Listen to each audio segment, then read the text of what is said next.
Fox Sports. We are Fox Sports. We are Arizona. The Diamondbacks, they're home. It's about time. It was a week-long road trip in Arizona. Winners of 3 of their last 4 games, and they did it with the long ball. Parra and Goldschmidt seem to have gotten their momentum back, as did the arms. A successful 5 starts through the rotation. So the question for Arizona, when they look in the mirror, do they see a division contender? It's the Rockies and Cargo and the Diamondbacks and Justin. And it's next on Fox Sports Arizona.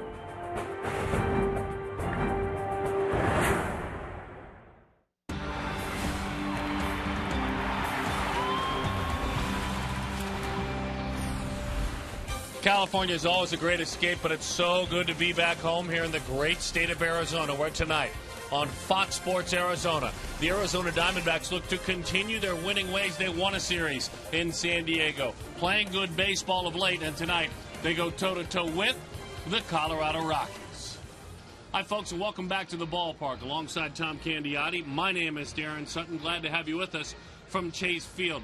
Let's take a turn through the rotation, Tom Candiotti, because when you do one time through 5 starts in a row, what you see from the Arizona Diamondbacks pitchers are very good numbers. You see a sub-2 ERA. You see guys throwing strikes. It's a recipe for winning.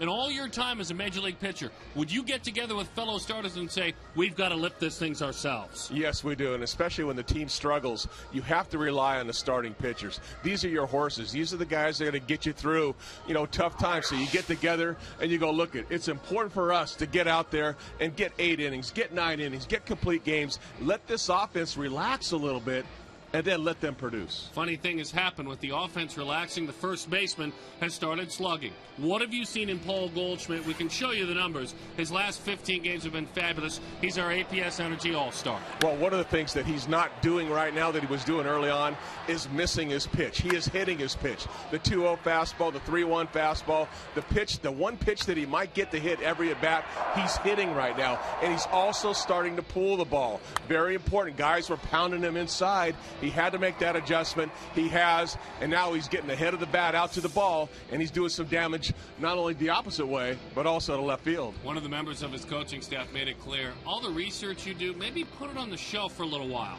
Go back to the way you did things in the minor leagues, and it's paid off very, very nicely. Well, the Colorado Rockies, they certainly visit home for the Arizona Diamondbacks. Got to start winning at home, playing better baseball if you're going to make some noise in this division. We'll talk more about that when we come back.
to take on the Rockies. The roof open, a warm day, but we'll be cooling down a little bit as the sun goes down here in downtown Phoenix.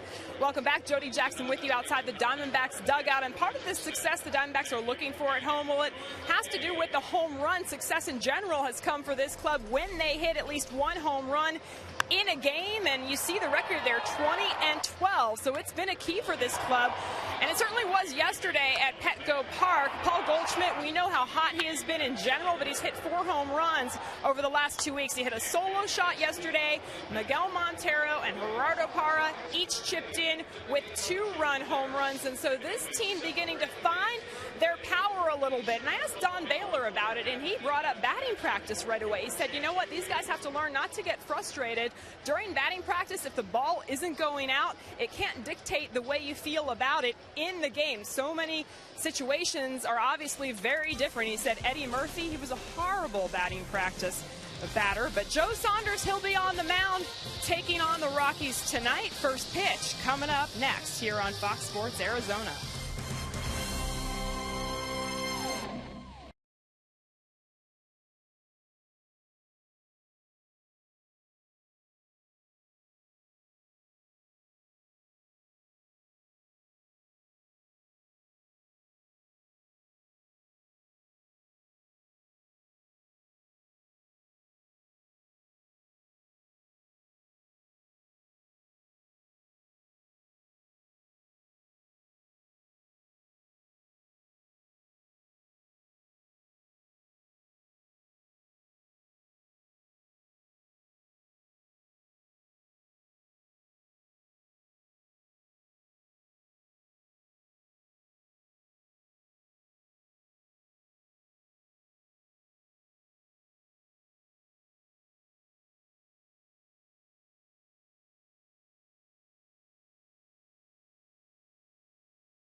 Brought to you in part by Gila River. Gila River Casinos, proud partner of the Arizona Diamondbacks.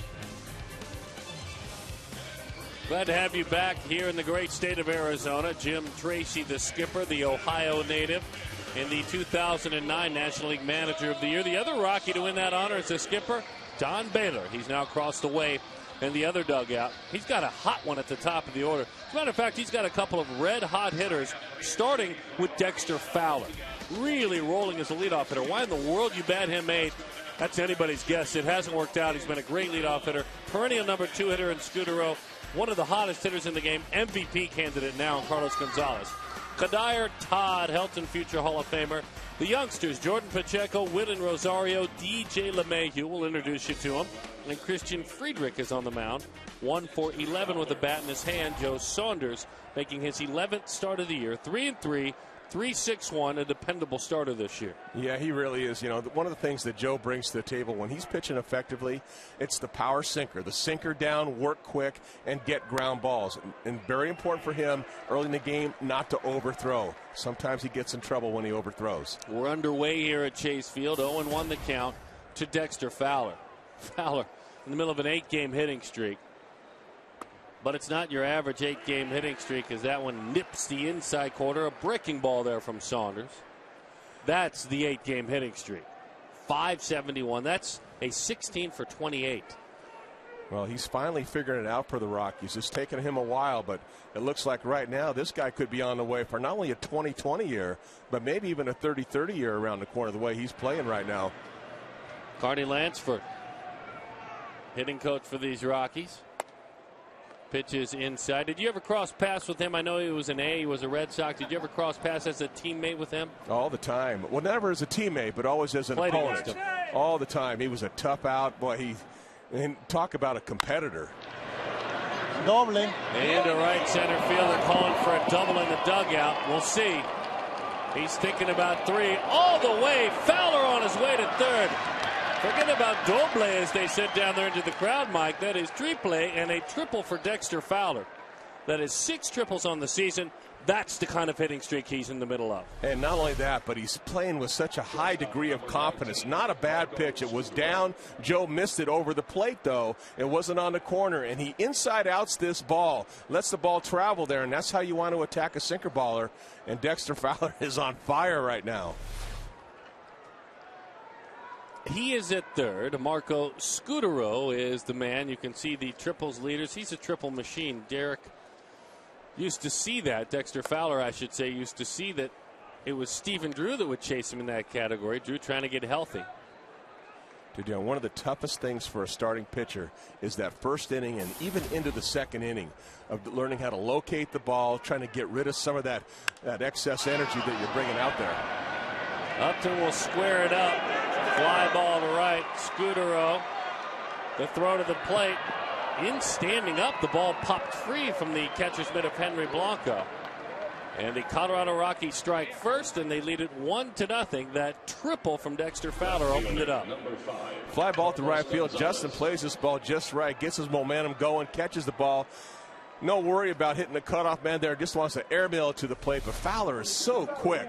He was almost just gliding into the plate.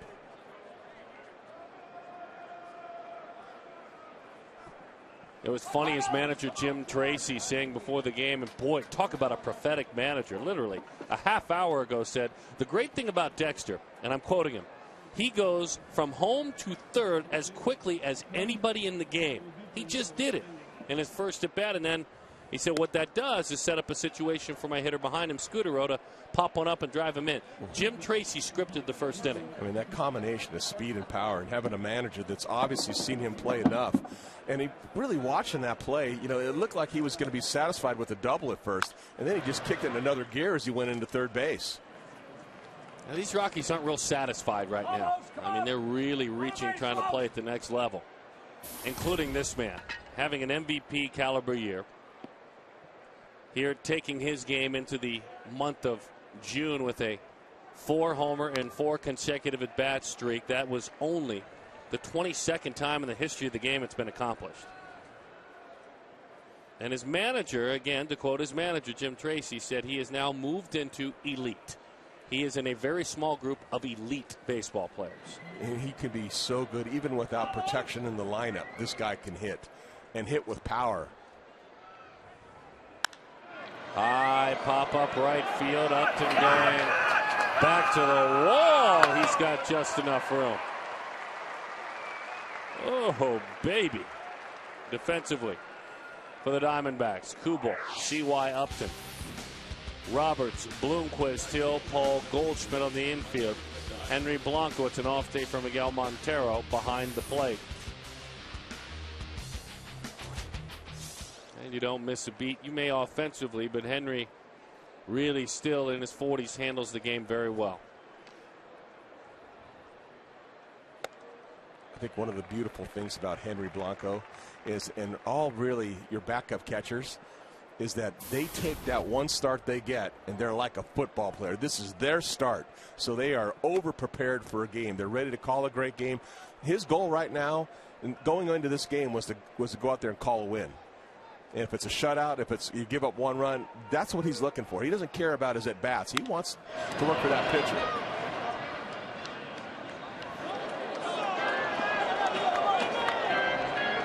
Tough COVID down there. Is he all right? Everybody okay? That is, let's see, who is that? That's Bert Peterson down the left field line. Joe Casper. High pop up into the seats. So Burt, right away you were tested, my friend. Well, he was anticipating it well. He was looking for the carom there and got a little foot tied there. I mean, you know what? He kept his feet. He lost his helmet, but he kept his feet. I'm all right with Burt. That's a good effort.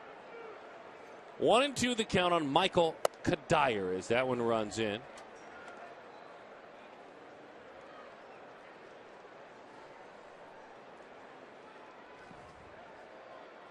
Kadire's really got some good numbers against Joe.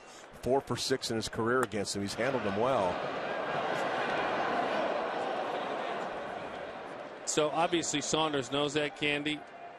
We see a curveball there. Has Joe almost gone exclusively fastball, curveball, and scrapped the slider this year? Yeah, I haven't really seen him throw any sliders this year. Once in a while, that fastball has a tendency to cut a little bit, but I don't think he throws a slider. I think he just goes curveball now. 3-pitch pitcher. There's the curveball you're talking about. Right over the top of it. By the way, the Diamondbacks are on the clock in the amateur draft right now. We'll let you know what they decide. Joe decided on a good-looking bender. Look out, Birdie. Come on now.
First, and of course, it's the top of the order doing the damage in Dexter Fowler. Let's take a look at the starting lineup as penciled in by manager Kirk Gibson and brought to you by Mazda. Willie Bloomquist, Aaron Hill, Justin Upton. The hottest of hot, and Paul Goldschmidt. Chris Young is in center field. It's Kubel, it's Ryan Roberts, Henry Blanco. We spoke of him a moment ago, and Joe Saunders, one of 18 with a bat in his hand this year. Christian Friedrich is 24 years old. He's 3-1 in his 6th start of the year. The much more slim left-hander dropped about 35 pounds heading into the season. That we know. Tom, take it a step further, please. Well, on top of that, he's gotten a lot of life on his fastball. He'll go from 88 to about 93, 94 miles an hour at times. But it's the life on the fastball. Just a silly movement to it. Looks straight, but when you get up there, that ball is moving all over the place. He also throws up the curveball and a slider and a changeup also. So that one sails up and away. Boy, it's been a good couple of weeks for Willie Bloomquist. You know, using the entire ballpark with authority. And occasionally a skipper will give him that every 3rd or 4th day off. And John McDonald has been no slouch himself. I mean, these numbers don't lie, and this is a good 14 games. That means it's probably really almost 3 weeks for Willie if you include off days and McDonald days. Yeah, the amazing thing about Willie is, you know, he's almost a one-dimensional hitter at times. He likes taking a ball, whether it's inside, over the middle of the plate, or away, and going to right field with it. And on occasion, he will cheat and try to pull the ball. But his bread and butter is that ball middle away and taking it to right field. Right down the middle to Aaron Hill. See, Aaron Hill, to me, is a great pull hitter. I think when he's at his best and gets up on the plate, he just wants to pull. How many times have we seen him hit doubles last year down the left field line, past the third baseman one way or the other? And he just loves hitting the ball that way. That one is low.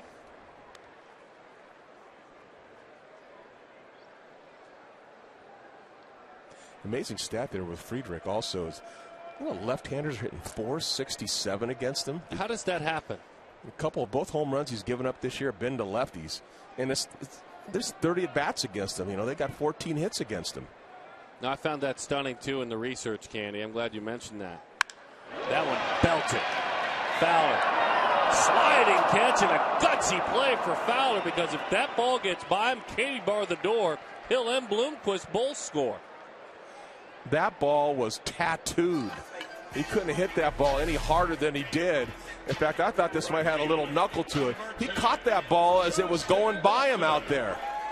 But what a great athletic play, and he gets up and gets the ball back to the infield. I mean, what a player Dexter Fowler is turning into.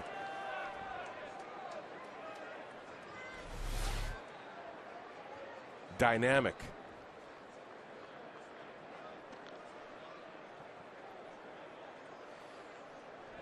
Here is Justin Upton.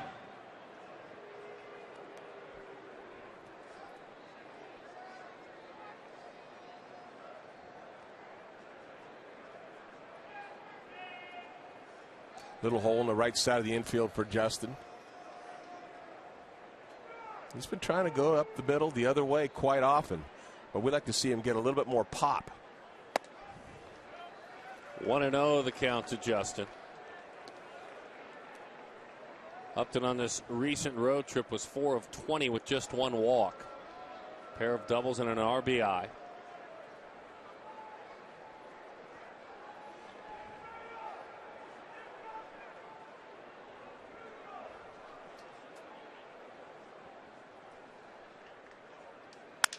Breaks his bat. Fly ball left field. Carlos Gonzalez is there, and on a 1-0 pitch, Upton is erased. Well, he had that ball right where he wanted it, but it broke his bat a little bit on the end. And that's that late life. That's what that ball will do. You think it's right where you want it, and it just tails or it cuts. And Justin just didn't square it up. Right there, kind of tailing away from him a little bit, and that's where it hit, right on the end of the bat, and that's why it broke the bat.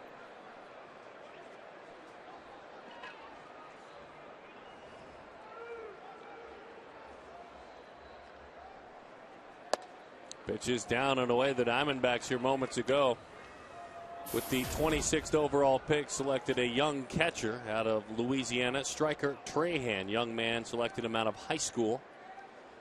And we will learn more about him. Kevin Towers, we're attempting to have him join us as well. And we will do our best to explain who this young man is. To the right side, Paul Goldschmidt. When you're hot, you're hot. Into the corner it goes. Matt Williams has a stop sign up. It's a double for Goldschmidt. Kadire did a nice job. Does a lot of the little things well. But for Paul Goldschmidt, his 14th double on the year. He's hit so many balls hard. He deserves to get a little blooper down the right field line. They beat him like that. The ball get on him a little bit too much. But he's strong, and he fought it off and just kept it right inside that foul line. And that's an easy double for Goldie. 11 of his last 17 against left-handed pitchers. Paul Goldschmidt, 11 of his last 17. That's a 647 clip. That ball looks like a beach ball to him right now.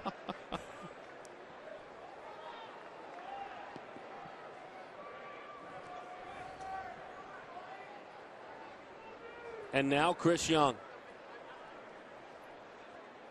Young takes a fastball away. Chris was 3 for 15 on the trip. Little wrinkle in the numbers, though.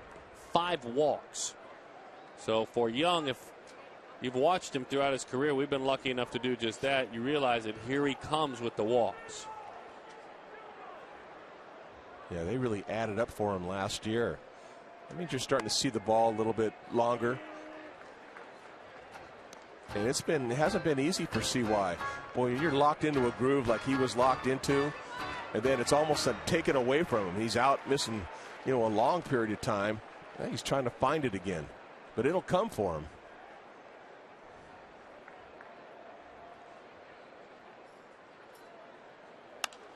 To the right side, a little bit more on Strahan. What we know, strong, very strong. The young man built like a fullback, scouting reports say about him.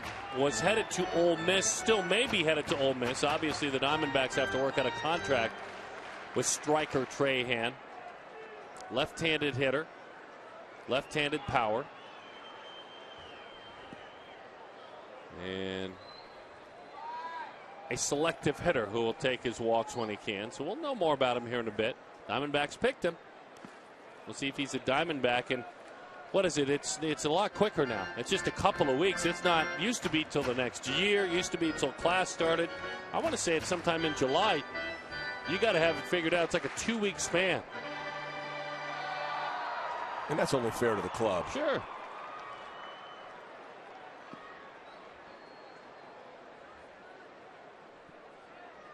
Kevin Towers will join us about 10 minutes to talk about the first pick. On the telephone, of course. We're not going to ask him to leave Draft Central. He's over at Salt River Fields. See why I laid off that pitch. That was a tough fastball, down and away, borderline. But when you're seeing the ball really well, you can lay off those pitches. And I think that goes to what you're talking about, drawing some walks lately. Oh, that's the kind of take that you want. Candy, you were on it there. I mean, that's the kind of take when the hitter's getting going. And that's a tough pitch. It's a 3-2 curveball, but it's crossed the hitting zone, and that's what makes it tough on a hitter. He make an attempt at it. That was very close. He almost went after it, but he saw it just in time and kept that bat back. Bob Apodaca out to talk with them. Jason Kubel now. This is a young man, too, who you mentioned lefties have had trouble with. And Kubel this year, I should say he's had trouble with lefties. Kubel this year has kind of stepped out of his mold. In his first 8 years in the major leagues, Kubel averaged about 239 per season, 239 against lefties. This year, Kubel is 17 to 56, hitting over 300. Yeah, he's really handled lefties very well. And one of the reasons for that is he'll use that left side of the field. So a lot of left-handers will throw those sliders. They'll try to pitch him away. And he's not afraid to go out there and go that way with the pitch.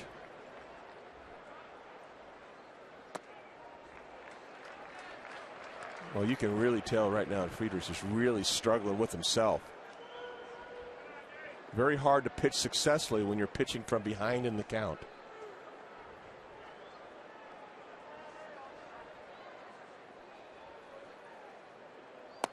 Two and 0 the count with nowhere to put him. Jason was just 2 of 15 on the recent trip to San Francisco and San Diego.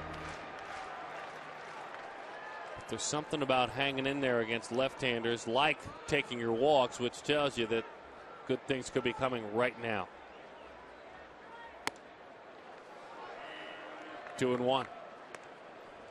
It's kind of a get-me-over fastball, 85 miles an hour. We used to call that the old BP fastball. I was going to ask you about that pitch because he really fluttered it in there. The 2-1. High fly ball center field. And the young left-hander wiggles right off the hook. You've got a walk, a double, another walk. Kubel hit it to Fowler.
And a hitter. He digs into the box.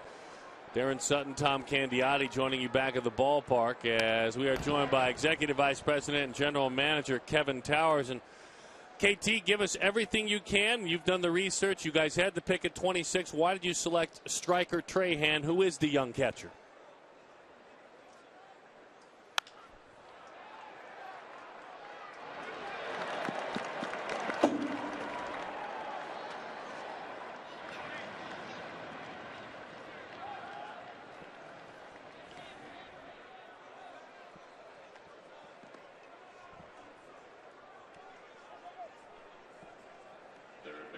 Number 22, Jordan Pacheco.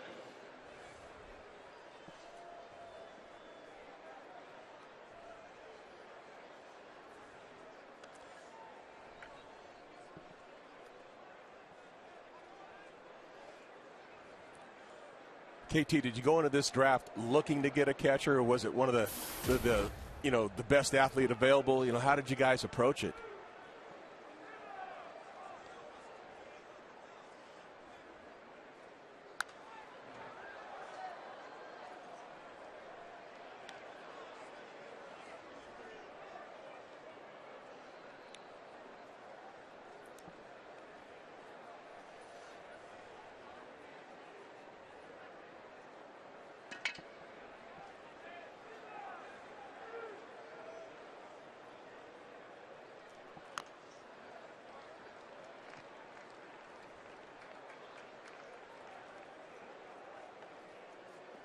Two more for you, Kevin Towers, and I know you have to go back and do your research. The first one is July 13th is the signing deadline. Obviously, you have to finish this entire draft, but once you get to negotiating, things will happen quicker with all players this year, correct?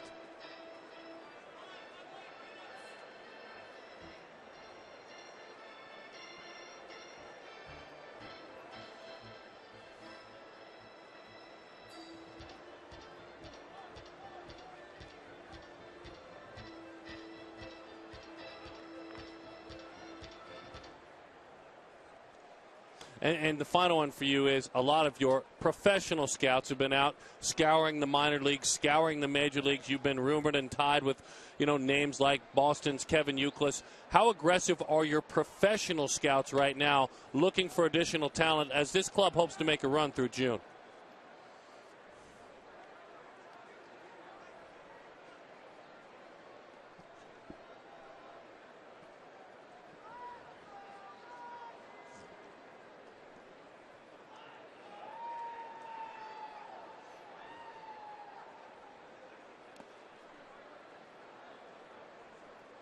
All right, Kevin, best of luck in the rest of the draft. All right, KT. He was underground, you could tell, couldn't you, folks? Executive Vice President and General Managers Kevin Towers joining us. And his cell just barely hung in there, and I'm glad that it did because that was really good information. A catcher as the Diamondbacks select Striker Trahan, young catcher, 6'1", 220. Yeah, and he's very happy about it. Base hit right field. They are going to stop Helton. How about check? So you have Jordan Pacheco, who's hitting over 300 now, has really stepped up. You have Todd Helton before him. Both went the other way. Yeah, pretty good swing right there. And again, for Joe Saunders, if he just locates the ball down a little bit more, I think he's overthrowing the ball right now. But when you locate that ball down instead of mid-thigh high, if you get it down closer to the knee level, those little line drives like that and flares, those things turn into ground balls. It's a 7-game hitting streak for Jordan Pacheco. And again, he is playing as a rookie, this young man, and so doing very big things.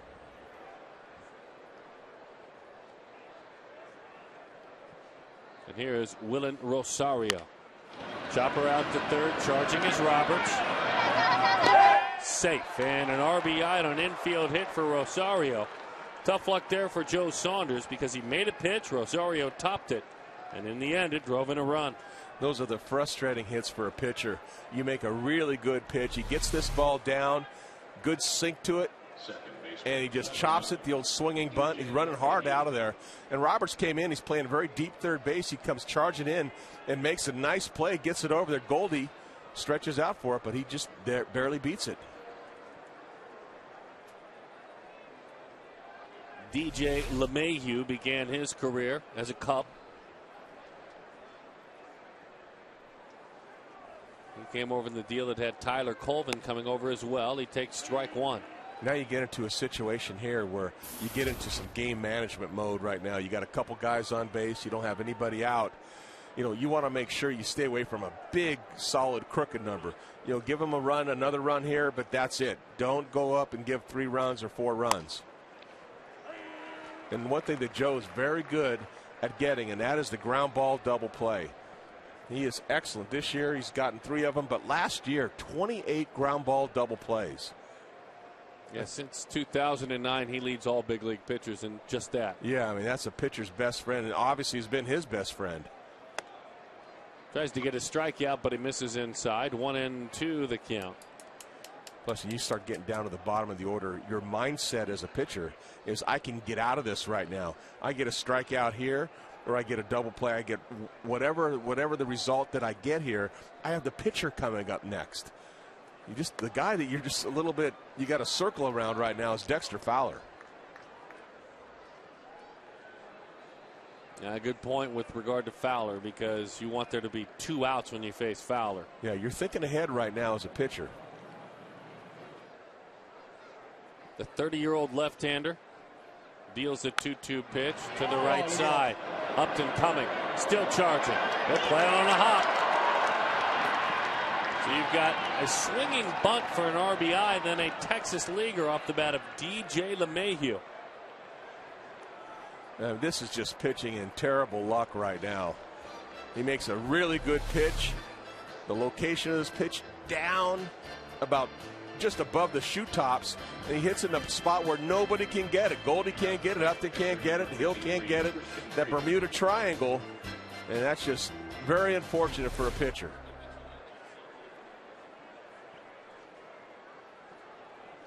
That ball just dropped just a little bit right there in front of Upton. As the bases are now loaded, infield comes in on the corner. Middle of the infield, in a step or two. There's strike one to the pitcher, Christian Friedrich.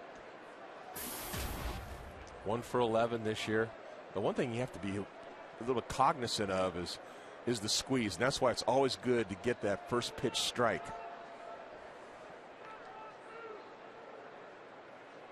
Swing and a miss. He looked like a 1 for 11 there. 0-2 the count.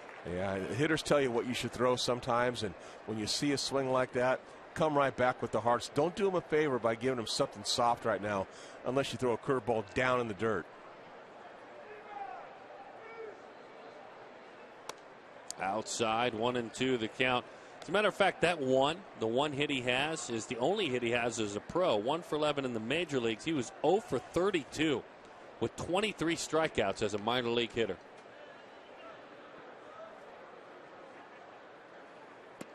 Uh-oh, boy, somebody got crossed up there, and it cost the Diamondbacks a run. Facing a young man who has not been able to buy except for one hit as a pro, they got one that kicks away, and it's 3-0. Yeah, definitely a cross-up right here. Henry was looking for the ball to break. This ball actually sunk down and away. Didn't even get his glove on it, and kicks off him, and it goes back to the backstop. So not only does that end up scoring a run, but it takes that double play possibility away. So now if you're Joe, you got to try to strike this guy out right now. A pass ball as the two get crossed up. You don't really know who made the mistake, and the infield comes in. Breaking ball, that is strike 3. He buckled him, so there's your strikeout you asked for. 3-0, the Rockies lead it. You've got a base open. You've got Dexter Fowler with 1 out. Center fielder Dexter Fowler. I almost take the bat out of his hands right now. If I'm pitching, even if the manager doesn't give me the intentional walk, I am pitching. I'm not going to give this guy anything good to hit. And the way Joe gets the ground ball double play, you have to take that chance. 9-game hitting streak with a triple back in the first inning. Big swing, fouls it off. Missed his pitch there, 0-1 the count. He had a pitch to hit right there.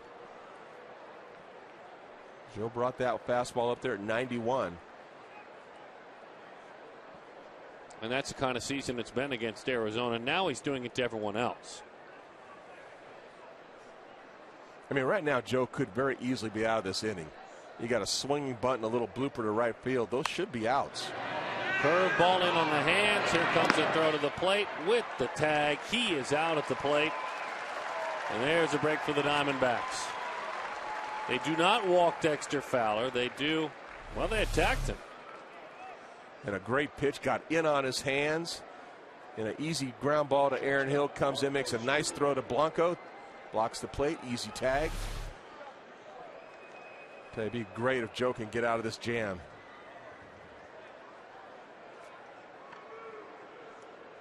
Marco Scudero has 7 runs batted in his last 6 games. Had another one tonight, so that's 8 in his last 7. Before that, he had 4 RBIs in his first 45 contests. Breaking ball is low. Curve ball there.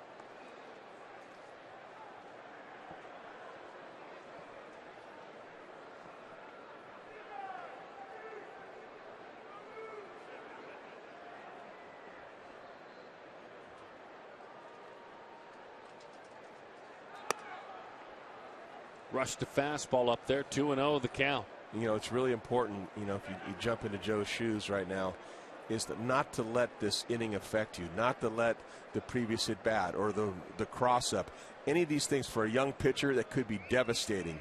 So you got to get that out of sight, out of mind. There's nothing you can do about it, but what you can control is this next pitch.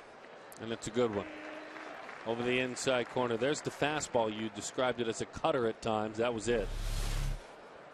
Good life on that ball. Keeps it right on the inside part of the plate. And just like you said, that ball had a little cut to it. Right on the inside corner. Perfect.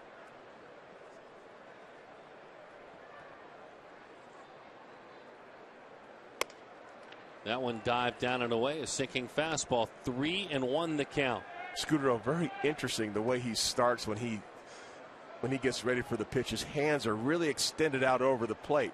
But that's not the way he hits, because as Joe gets ready to throw the ball, or any pitcher, he brings those hands right back in to normal position. See how far out of the plate? Then they bring them back in.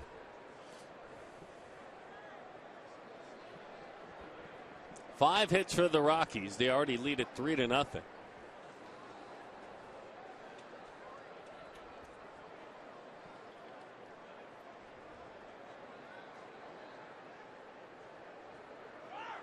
Runner on the move, grounded out to third. Roberts bobbles, recovers, and throws in time for the out.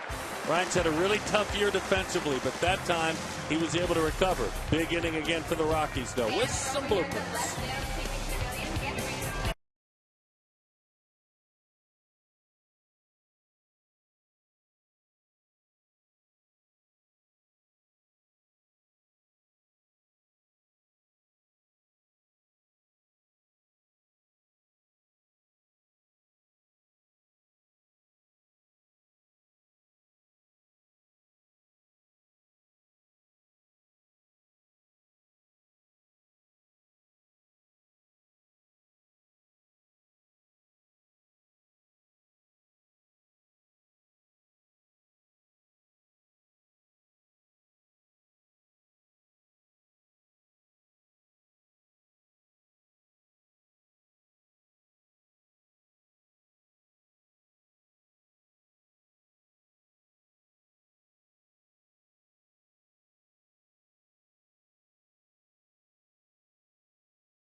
Just a reminder, as you enjoy a cold one, look forward to Miller Time later in today's game. It's brought to you by Miller Lite.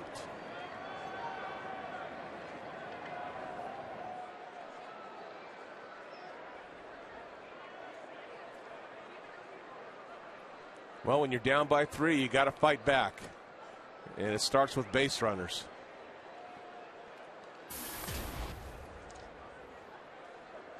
Ryan Roberts hit .227 with 3 home runs and 12 RBIs. As that one is high, and 22 RBIs. I shorted him by 10. My apologies, Ryan. 1-1 the count. Now, when you're having a tough go of it, .227, you don't need to be shorted RBIs by broadcasters up in the booth. 2-1. You need everyone you can get, everyone accounted for. Ryan was 3 of 17 on the recent road trip with 1 run batted in. 2-2 the count.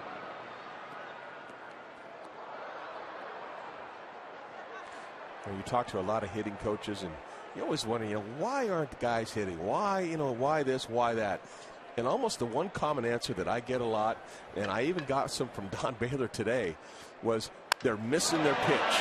Did he miss his pitch this time? No, it's off the wall. Gonzalez fires it back in. Uh-oh, Roberts. He started on his way to second, threw out the anchor just in time. That's a long, hard single. That was a bolt. He got full extension on this swing.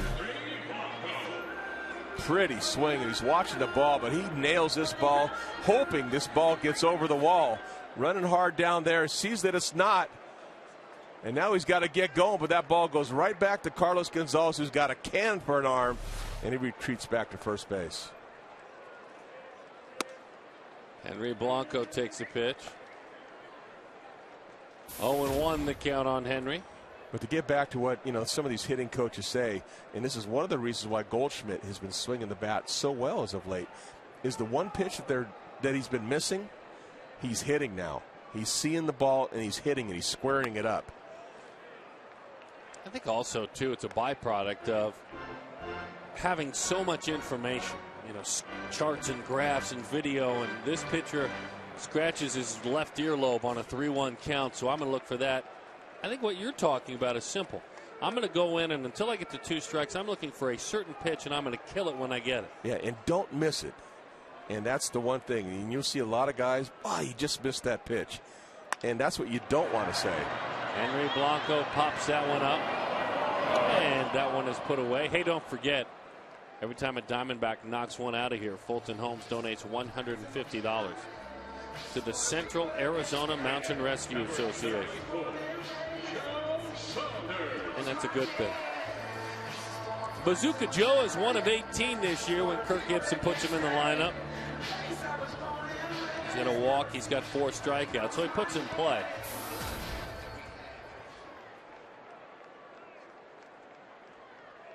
Joe has really always put it in play.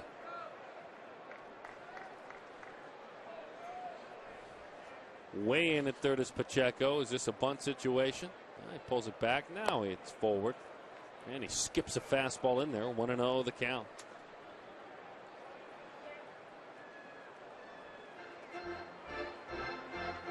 Friedrich, Colorado's first-round pick back in 2008. We're just telling you about striker Trahan, a young catcher picked in the 26th spot overall by the Diamondbacks. This young man in 08 was the 25th pick overall.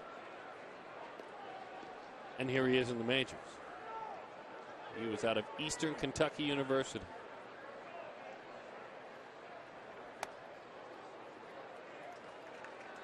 Two 2-0 the count.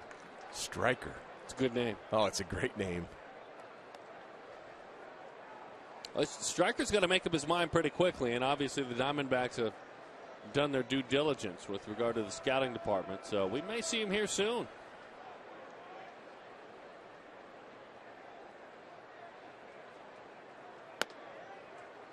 Still kind of in between there. 2-1 the count. He's feeling a little frisky up there, playing a little games with the third baseman Pacheco.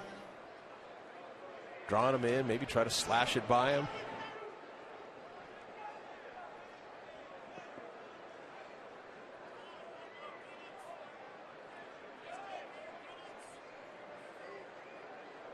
One thing about being a pitcher and going up to hit, you just don't want to become an automatic out. You just don't want to be that guy that hits the ground ball to second base every time. You know, make the pitcher work a little bit, make him throw some pitches. You know, make him work out there. And he's doing a nice job of doing that.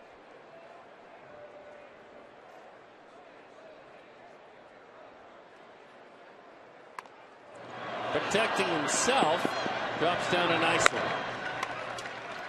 And Roberts moves up. Hey, Kia Motors presents our key to the game.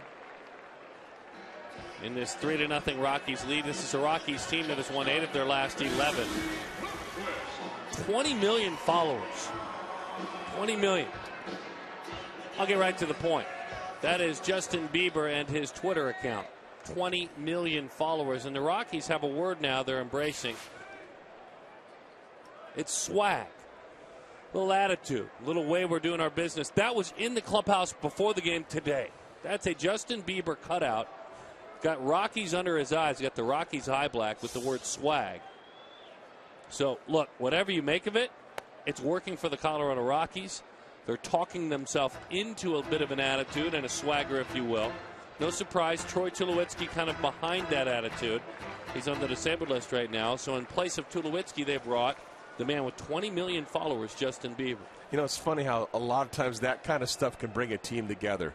They really can. And some stuff that you look at and you go, this makes no sense. But it has a way to bring a club together and start playing together as a team.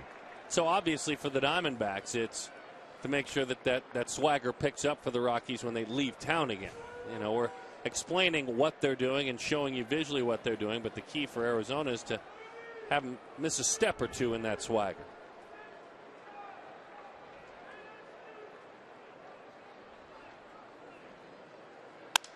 In on the hands, and an easy chance for the man who's been a big part of that swag and swagger, Dexter Fowler. I'm told, by the way, that was just a cutout. That is not the real Justin Bieber. Stay tuned for more.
Of course, you can visit local retailers and text road trip to the Miller Taste team at 620-620. It's your chance to win one of 3 interdivision rival flyaway trips this summer. Tom Candiotti, Darren Sutton, Jody Jackson. Glad to have you back with us at the ballpark. Or Joe Saunders misses low and in. 1-0 the count.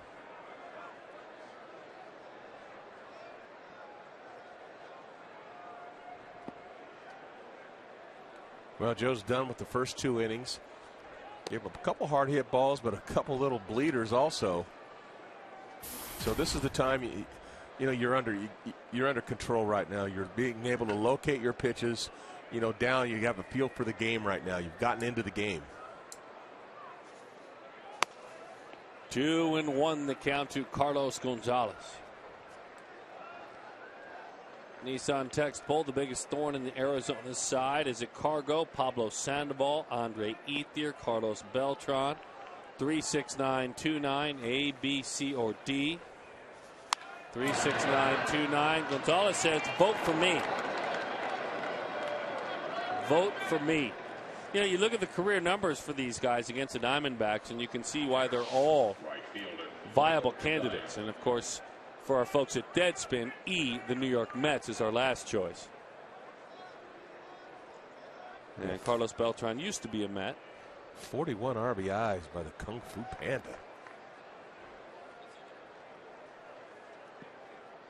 Remember that old center fielder for the outfielder for the Giants, Randy Wynn?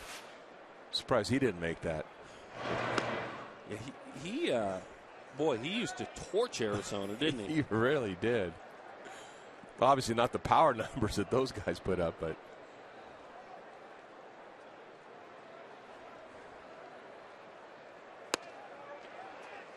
nice pitch, pulled the string on him. Nice changeup, down and away. Looking to get that ground ball double play right now. This is a guy that you can get, a right-handed hitter, down and away from it. Kadire has rolled into 5 this year. There's your ground ball. There's your shortstop. And there is the double play. As requested by a former Major League pitcher, Tom Candiotti, you ask for it, you've got it. Pitcher's best friend, a great pitch, change up again, down and away. Ball's hit off the end of the bat up the middle. Nice play by the middle infielders. Look at the D-backs, middle infielders. Turn that thing. Wasn't the easiest turn at all. Willie Bloomquist, nice little feed. Aaron Hill, nice pivot. Knew he had time and made a good throw. Curve ball has him buckling out of the way. Todd Helton. Well, defensively, Bloomquist / McDonald and Hill, they may not have the range of some other infielders, but they've been as dependable as any double play duo, and I include McDonald in that as well in the National League with regard to making the plays, fewest amount of miscues. They've been solid this year.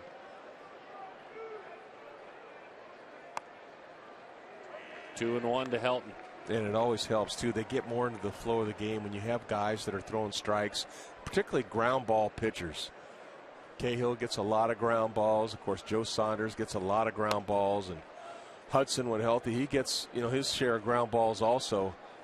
And, those guys are going to be involved. Miley, he gets those ground balls. There's a ground ball. It's nailed by Joe. Says, I'll do it myself.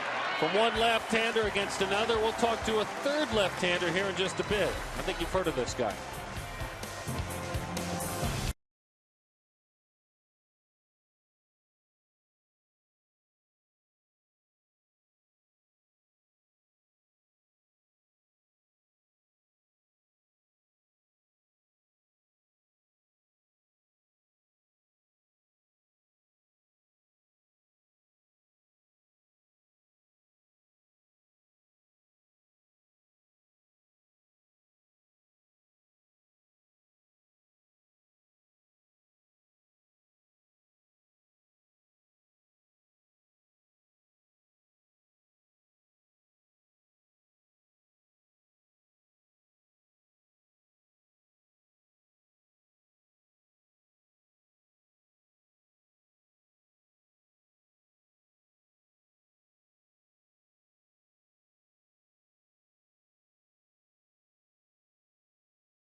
Jack in the Box. Right now, Jack in the Box, you can try the new Chipotle Chicken Club Combo. It's only $4.99 plus tax. AT&T, the nation's largest 4G network. AT&T, rethink possible.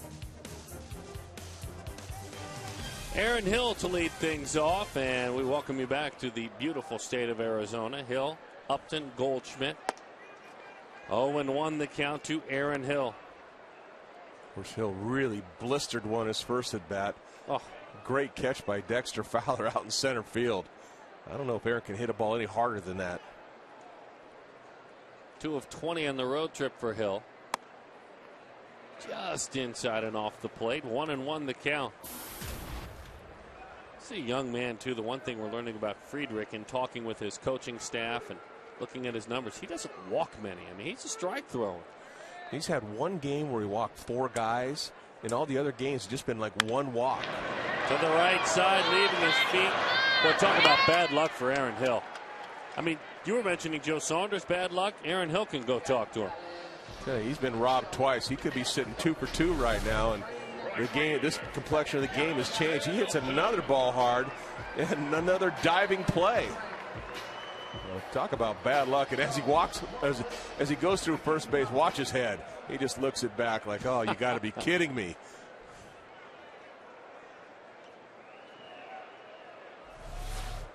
Yep, there you have it. Yeah, he wanted to. Yeah. Curveball 0-1 the count to Justin Upton. I mean, what do you do? It's funny. I mean, you've been there as a pitcher. You make your pitch and it gets blooped or finds a hole somewhere. Got to keep making your pitch. That doesn't mean you're not frustrated. You can't just look, if you're Tom Candiotti, major league pitcher, well, I executed my part of the job. You want some results. No, you know, this is a team game. You know, there's all kinds of, you know, facets to the team, and you know, it's frustrating individually when you don't get the results that you want, that you deserve. And right now, in Aaron Hill's mind, I mean, he's gotten 2 pitches. He's had 2 really good at bats. He blistered 1 ball, got robbed another time, going the opposite way. And you're thinking, I should be 2 for 2 right now, and really help this team maybe get a couple more runs. And he's got nothing right now. That is strike 3. Upton takes a fastball over the inside corner, and he goes down for the 48th time with a strikeout this year. They're setting up inside. He nails his catcher, Rosario, right where the glove is, and he gets the call.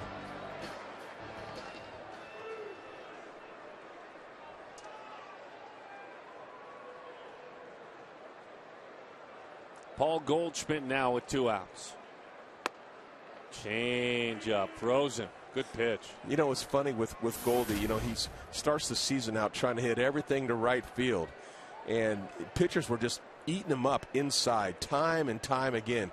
Well, he started making that adjustment inside. Pacheco, long throw. That's a fine play. He did make the adjustment. He hit it hard down the line, but Jordan Pacheco, much like LeMahieu earlier in the inning, took away a base hit from a Diamondback.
with us here at Chase Field. Jordan Pacheco, who singled and scored. He leads things off. And he goes the other way, spinning. Ground ball, Aaron Hill makes the play in time for the out. All right, Candy, I know you're the trivia expert, so here we go. AT&T trivia question. Cahill was good yesterday. Other than Trevor Cahill, who are the 3 pitchers over the last 3 seasons to throw shutouts in the American League and the National League? American League and National League. I think I read this in the notes. Oh, did you now? I might have. That pitch is low, 1-0 the count. Well, you're not disqualified for doing your homework. I mean, if you know the answer because you researched it. I didn't say I could retain what I read. Oh, okay. Well, the notes are only a reach away. You can just grab them. 2-0 the count to Rosario, young Dominican Republic born catcher. How about Edwin Jackson?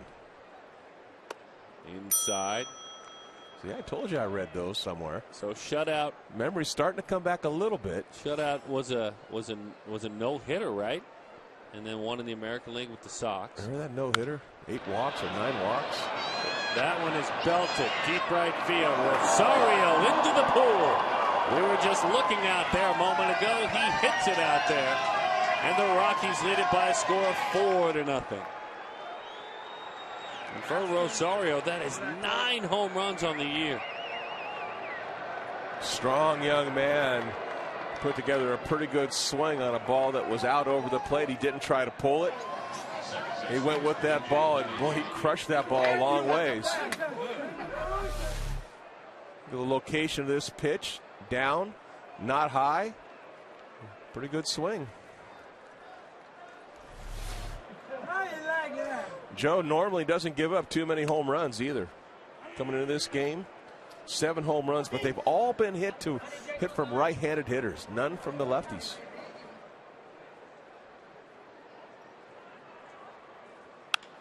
To the right side, a base hit for DJ LeMahieu. So Rosario with the home run. And by the way, Rosario with the single and an RBI with the homer as well. He has a 7-game hitting streak. Boy, your 7 and 8 hitters are 4 for 4.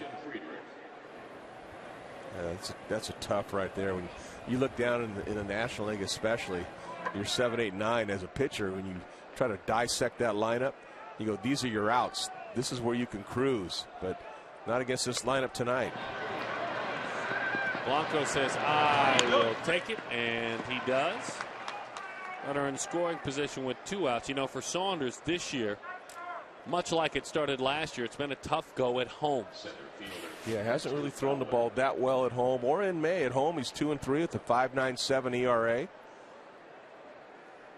He struggled a little bit in May. He had a terrific April. I mean, one of the best in baseball in April. But overall, he's got a 3.61 ERA coming into this game.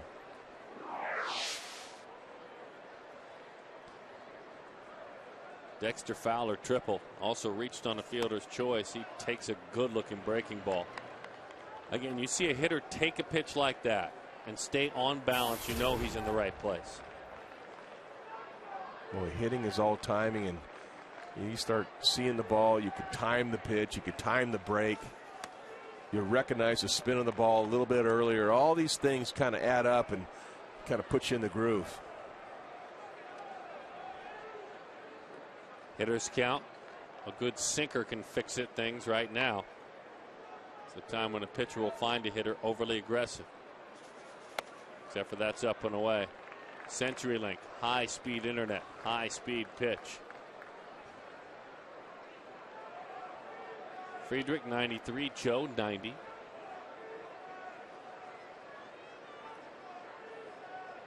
Four to nothing, the Rockies lead it. Didn't want anything to do with that one on a 3-0 count, 3-1. I guarantee he had the green light also if he liked it. Slugged out of here by Rosario and into the big part of the ballpark to the opposite field.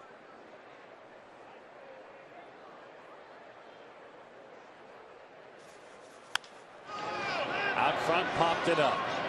Easy chance for Kubel. Comes on in and puts it away, but another run for the Rockies. They lead it 4-0.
It's the Diamondbacks. Fun times are going on at the RamTrucks.tv pool. A great place to watch a ball game. And Tom Candiotti earlier tonight, a great place to catch a home run ball. A big piece of hitting, taking a ball the other way by the catcher, Rosario. Well, he really did. A nice piece of hitting. That ball was out over the plate, and he kind of went with the pitch and drilled it that way. Sometimes you got to tip your hat to the hitter as much as you don't like to as a pitcher. They're getting good work out of names like Pacheco, Rosario, LeMahieu, while the stars are playing like stars for the Rockies. 0-1 the count to Chris Young. Check that 1-1 to even it up. And I think one of the perplexing things for the Diamondbacks this year is, you know, the lack of wins at home. You have to start playing a little bit better at home. You know, they were just unbelievable last year, the way they would take care of business here at Chase Field. You know, they haven't found that yet this year.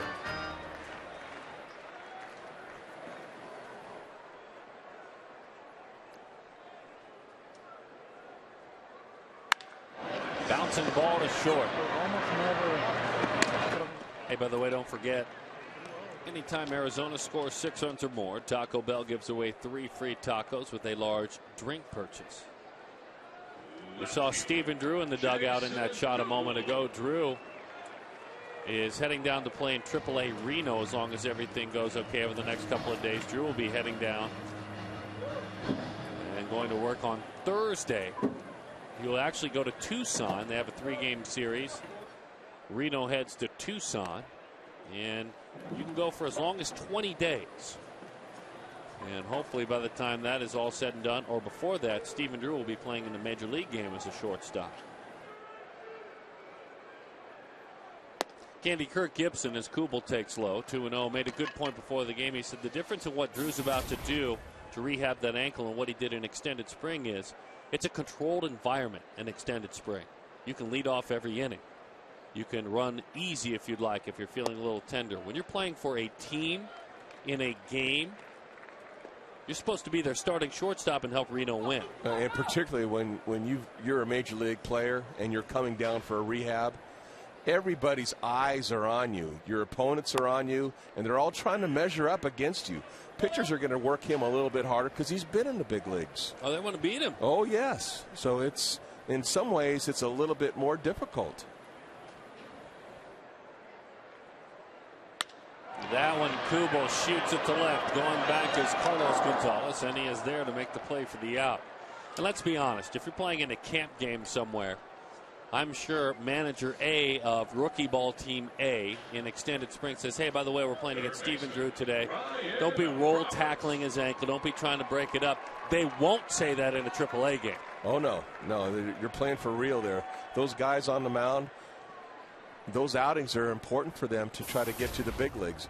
Guys are going to come in and they're going to break up double plays. They're going to come in hard.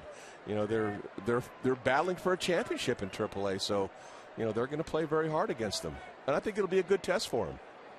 And hopefully Stephen Drew back in the big leagues very soon as Roberts takes a strike over the inside corner.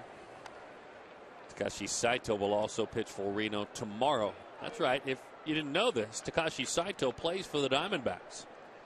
Diamondbacks signed him this winter. The longtime veteran relief pitcher has been battling calf problems. Breaking ball. Boy, back-to-back beautiful pitches. He's starting to get into like a little bit of a comfort zone right now. Good balance on that curveball. Boy, right to his catcher. And this was what happens when you start getting a 3-run lead, a 4-run lead. You start getting a lead, and all of a sudden now you just concentrate on making those pitches. You relax a little bit more out there. Friedrich in his last outing went 6 innings, gave up 5 runs, 11 hits, but he was a winner.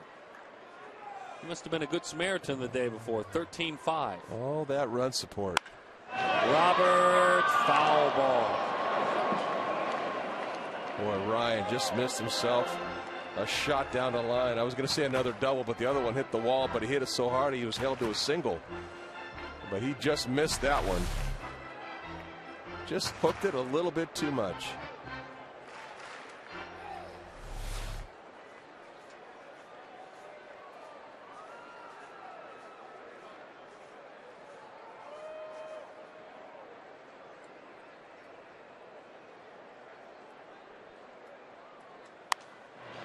Good fastball. Roberts spoils it just to stay alive. You know, a lot of times you'll see a pitcher out there, Darren. They're your maximum effort pitchers. You know, they're putting everything they have into every toss they make. Friedrich, on the other hand, is very slow. He's very deliberate. He's very under control, and that ball just pops out of his hand. Not a lot into that delivery, but boy, it shoots out an easy 93 miles an hour on that one. Yeah, he's thrown fastballs in his 5 major league starts 63% of the time, and they're averaging well over 90, close to 92 miles an hour. Breaking ball, good take there by Roberts. The count 3-2.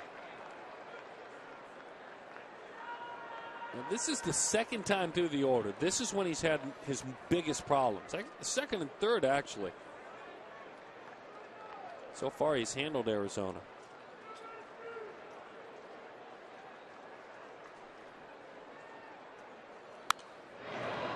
Up and into the seats it goes. Josh Colmenter is starting to warm in the bullpen. Joe Saunders up with 3 more batters. He's up. So if they get a couple guys on base, looks like Gibby might be going to the bench for a pinch hitter. That is strike 3 over the inside corner. Roberts goes down. This young left-hander has now struck down 9 in a row.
Interactive kiosks right here at Chase Field during any Arizona Diamondbacks regular season home game. It's Kachinko, it's Gila River Casinos, and it's life-changing. Marco Scudero, Tom Candiotti. Just one game is all I get you for, huh? That's it. Wow. A quick little pinch hit. That one is over the inside. That was my teaser a little bit earlier. I just found out the news that, you know, from one left-hander is another, and then got the 2 lefties, and then I thought we'd have another left-hander in 2 days from now. That's Luis Gonzalez, but he'll be joining us tomorrow. So there you know what I'm talking about. He's coming back for the draft. Him and Roland Heeman. He is. To the right side, Justin Upton tracking Scudero is there, and Upton puts that one away. So that's quite an odd couple down there. Usually all those starting pitchers sit together. We have Kennedy and Parra and Stephen Drew. I like that group there. Got to mingle. Parra played a feisty series. Had a great arm on Saturday about 3 different times. Homered yesterday. Opposite. Oppo. Really? In Petco, yeah. Hit a mash. Aaron Hill is there. He plays it on a hop and throws in time for the out. Parra is not a restful guy, though. No, he's got to be moving. Is he taking Gatorade orders? I think that's what he's doing. You need a Gatorade. What do you need? He's got a new bat there, and he's what do they do? They test the density of the bat by doing that. Listen for the ring, the vibration.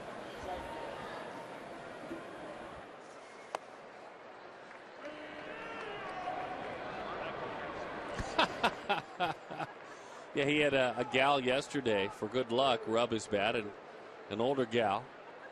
He said, if I hit a home run, then I'll give you this bat. He hit the home run. I thought maybe the Diamondbacks would draft that gal today with the 26th overall pick. Just sit her on the bench and let everybody come by with their baseball bat. I'm just saying. Hey, superstition in baseball has gone back to the beginning of the game. I'm all for Stryker. I'm excited about him, but I mean, if you're 1 for 1 and touching baseball bats for homers, long run, Upton makes the play. If you've got that kind of a touch on a baseball bat, I don't know, KT. Might be worth the next pick.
At 7:10 p.m. It's Star Wars night, which means Star Wars themed entertainment throughout the game, including costume characters, movie clips, special giveaways. You can also get a commemorative T-shirt when you purchase a special Star Wars ticket package at dbacks.com/Star Wars. Good stuff. Good read, Candyman. Did you know that? You know, I didn't know that. And I want to tell you, it's good to have a good solid read, you know, coming back from break. Oh, yeah. The guy who usually sits in your chair, it's been a tough year for him. Henry Blanco back to the screen it goes. Well, Gracie always comes over to the other side and practices his reads before the game. With you guys? Yes. This is a long one you had, too. And you started it in a very conversational manner. You know, asking me if I knew or not. That's pretty good. Henry Blanco, foul ball. My goodness, that's almost not fair to ask Burt to make a play on that foul ball. That was get out of the way. That's dodgeball there. Don't put your glove out. Ole. Fastball is inside. That's Joe Casper over there. Joe's, you know, kind of like an umpire in a ball game. Better to be just seen out there, not heard from. Not trying to mix things up. Joe's kind of an under-the-radar guy, according to his publicist. Breaking ball nearly nipped him. That was almost a break there. Well, right now the D-backs are just in desperate need of base runners. Only 2 hits in this game. So they need to get guys on base. The easiest way to fluster a pitcher is by base runners. Get some guys on, make them pitch from the stretch.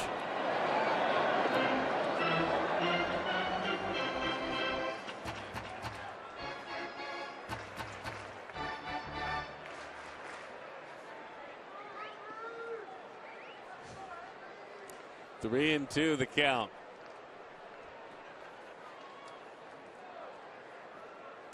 Henry on the ground, playing it back.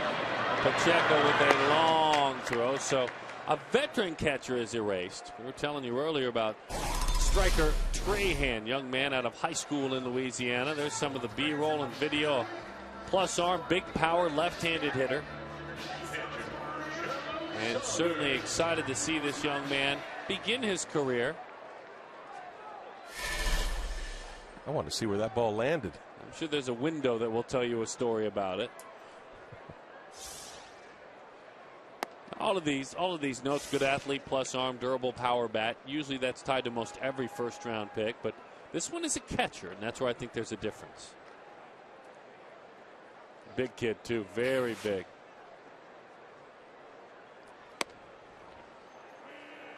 Oh, and 2 the count. Joe Saunders. And the rumors have the Diamondbacks targeting a younger catcher in a trade as well to develop and to grow behind Miguel Montero. They've drafted a catcher now as they plan to build behind the young man.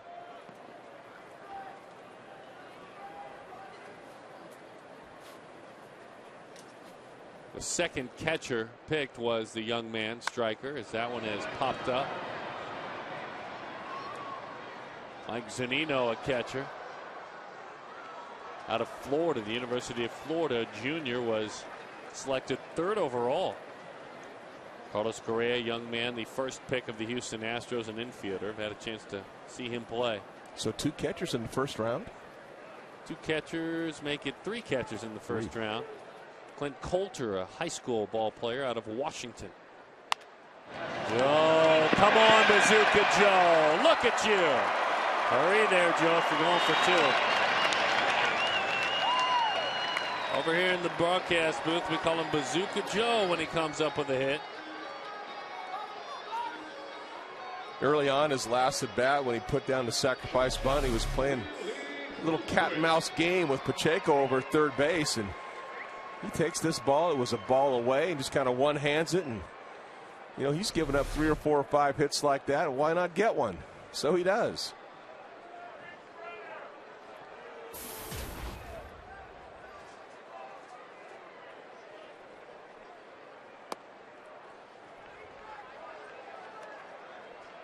Well, maybe that's the start of getting something going here. You got 1 out.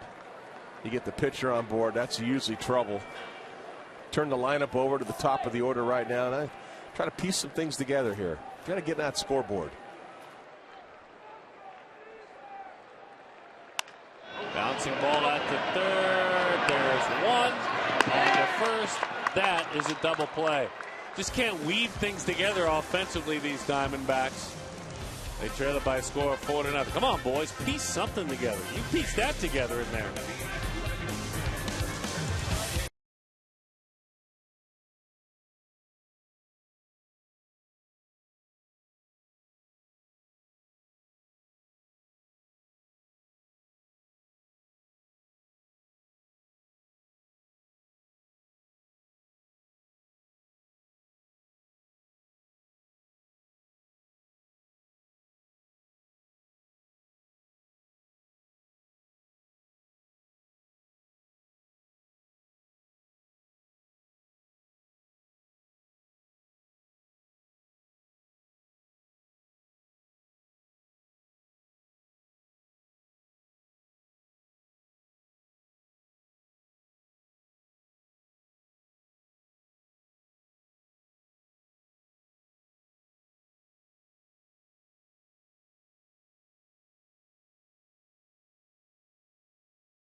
get home safe.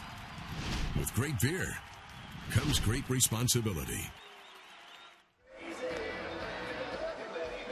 I understand. Well, you can't really speak to throwing back home runs or not throwing back home runs. But we can speak to a highlight that occurred here a couple of weeks back. It was a rare occurrence. Joshua Pickett, Diamondbacks fan, says, I'm going to, do what you do when I see a home run. Heck, there's a television commercial that I've seen for another sports network that has a fan enjoying the ball game and throwing a home run back. But Mr. Pickett not allowed. Come with me. Of course, Brad Steinke reminded him to, fight the man, fight the power when he was being escorted off the field. Todd Helton, a line drive. Boy, what a pretty piece of hitting that was. That's a really good hitter. Put a really good swing on that pitch.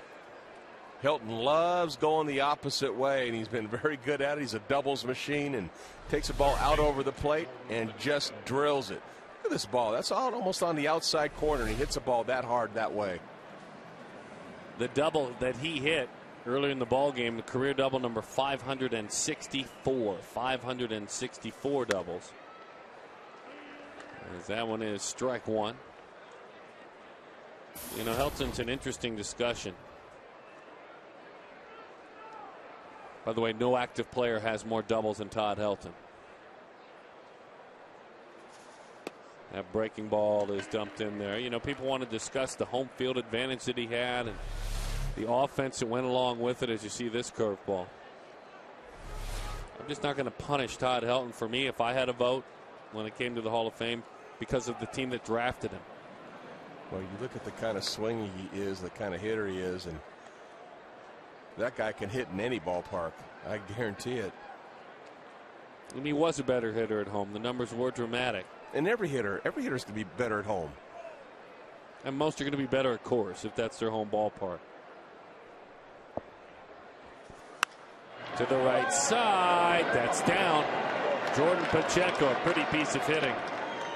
The young man has a couple of hits tonight. He has become headline material as well for these Rockies. This game has turned into hit them where they ain't. Just another good pitch down and away. Doesn't hit it hard. Just end of the bat, flares it out there. Gets himself a hit.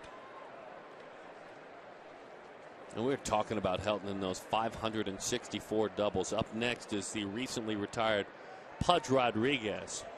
And then once he gets past Pudge, Charlie Gehringer, he's in the top 20 in doubles in baseball history. That's Hall of Fame worthy. That is big time. Take a look at his swing from the side. Balance is always the key. That front leg comes up. His head stays back. You see, he doesn't drift forward. His head stays back and stays inside the ball. We talk about that a lot. That means let the ball travel, stay inside and hit it the other way. And he can't do that any better than that. We praise him. We also remind you of some of the greats when we tell you that Tris Speaker, number 1 all time, with 792 doubles. Pete Rose, number 2 all time, at 746. Rosario again strikes one. Deep left field. Going back is Kubel. He's got room. Just enough room in front of the track. Rosario bidding for his second home run of the day. Dude, this kid's got some pop. The last home run, he just really going the opposite way. This time, he catches it out front, just got a little bit underneath it. Nothing but a long out, though. And now DJ LeMahieu. Rockies playing good baseball. Winners of 8 of their last 11.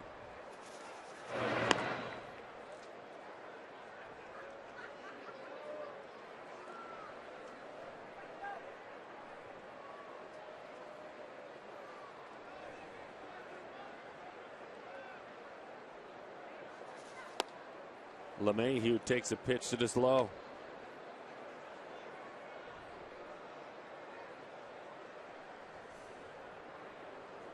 Well, he's really reworking his gear.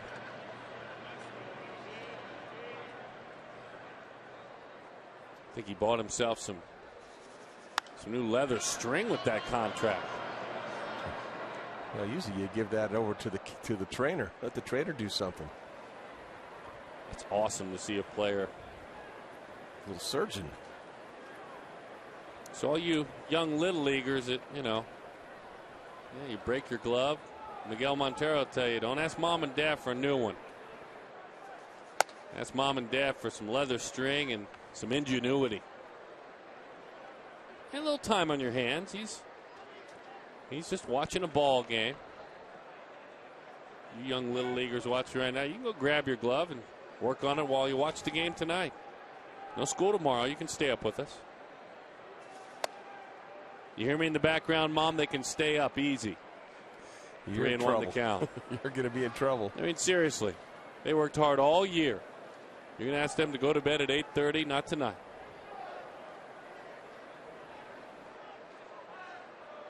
And then we hope to see you on this homestand.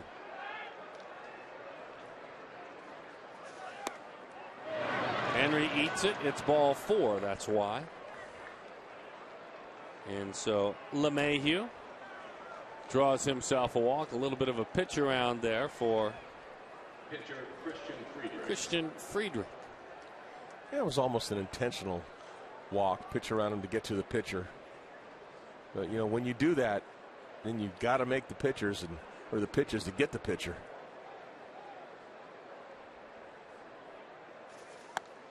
Right there to Friedrich. 0-1 the count. We told you Friedrich in the minor leagues was 0 for 32 with 23 strikeouts as a hitter.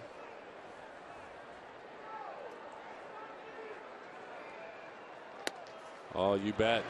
0-2 the count. Great curveball. 75 miles. Good break, lateral, and tilt right on the bottom part of the strike zone.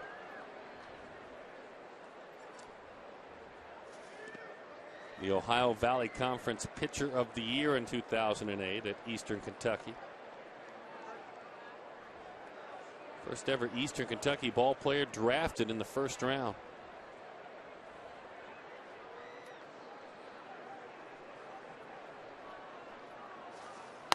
That'll do it for him, and he was, I remind you, drafted as a pitcher, so he'll be just fine. Because right now, he's shutting out the Diamondbacks.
This inning, and Goldie has certainly been on a roll of late, raising his average nearly 60 points. The Geico quote of the game from Kirk Gibson: mechanically he's better, he feels better, he's more confident, he's not out on his front foot, he's not pulling off the ball, the bat is straight, threw the ball, that courtesy of FoxSportsArizona.com. And I did talk to Paul before today's game, and I asked him if he could compare the feeling last year at any point to this year and the stretch that he's had the last couple of weeks. He said, certainly in the playoffs, I've had a similar feeling at the plate. Of course, that was a smaller sample size, but guys, we're seeing what he was able to do at the end of the year. He's finally getting to that point now here as we approach June. Thank you, Jody. Good stuff, and it's been fun to watch Paul Goldschmidt do what everyone thought he could do. And more than anything, Tom Candiotti, the word relaxed. I know it's a simple word, but not over-preparing, not putting too much information in that brain as you can do when you get here to the big leagues. Just playing baseball. And remember, this is his first full year in the big leagues, too. He came up last year and got a nice little sample. It made some great contributions. It was awesome in the playoffs. But this is his first full year. And, you're going to have your ups and your downs. And, he's had a down early on, but he's pulling himself out of it. That's all part of the game, making those adjustments. And he's doing a great job. That's coming into tonight since May 1st. That's more what you're talking about. Extra base hits, a ton of doubles as Hill on the move. That one is down. Into the corner it goes. All right. Maybe the Diamondbacks have something to brew, and they lead off double. Aaron Hill, 9 doubles this year. I'll tell you what, he deserved that one because he's got robbed of 2 hits already. But this is the Aaron Hill that I love to see last year. He likes to pull the ball. He gets a fastball, and it's over the middle of the plate, and he just crushes it down to that left field corner. Big ricochet over to Cargo, but right now Aaron Hill should be standing on second base 3 for 3 right now. He's had some tough luck today. A chance for Justin Upton now. Flied to left and also struck out looking. 0-1 the count. One of the things, too, that Paul Goldschmidt has made him, as hot as he's gotten is that he's not missing his pitch. And I'm talking about every once in a while, you probably only get 1 good pitch to hit per at bat. If you're lucky. And if you miss it, forget about it after that. Well, he's not missing that anymore. Like that last pitch to Justin Upton, that's the difference. It was a fastball right there. He had a good cut at it. It was a very hittable pitch, but he fouled it off. Those are the pitches that Paul Goldschmidt is not missing, that Justin right now is still missing that pitch. He hasn't quite squared it up yet. We've seen a lot of balls on the end of the bat, but, balls that he's gotten hits on, balls he's hit hard, but he just didn't square up with the meat part of the bat.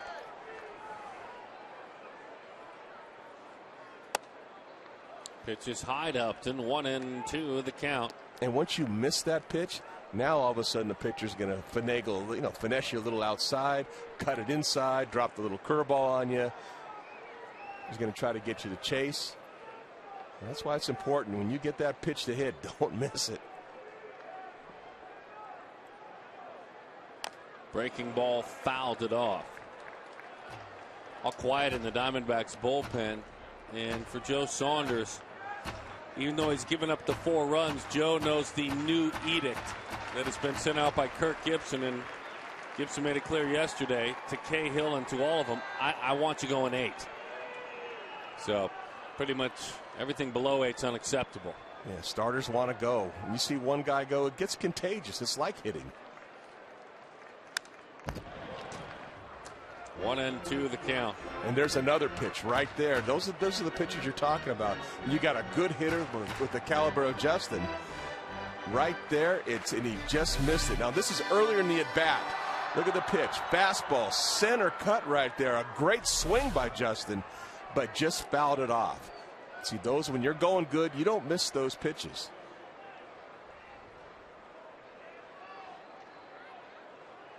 Breaking ball, bouncing ball, middle of the diamond.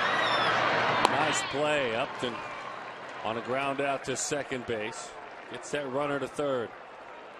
Productive out at the minimum for Upton there. He wants to drive those runs in, but he does get the runner over. Yep, Justin had a couple good pitches to hit. He missed those, and so he's got to fight off a curveball this time, and he beats it into the ground up the middle of the field, but, it turns into a productive out, not a hit, but he gets Aaron Hill over to third base.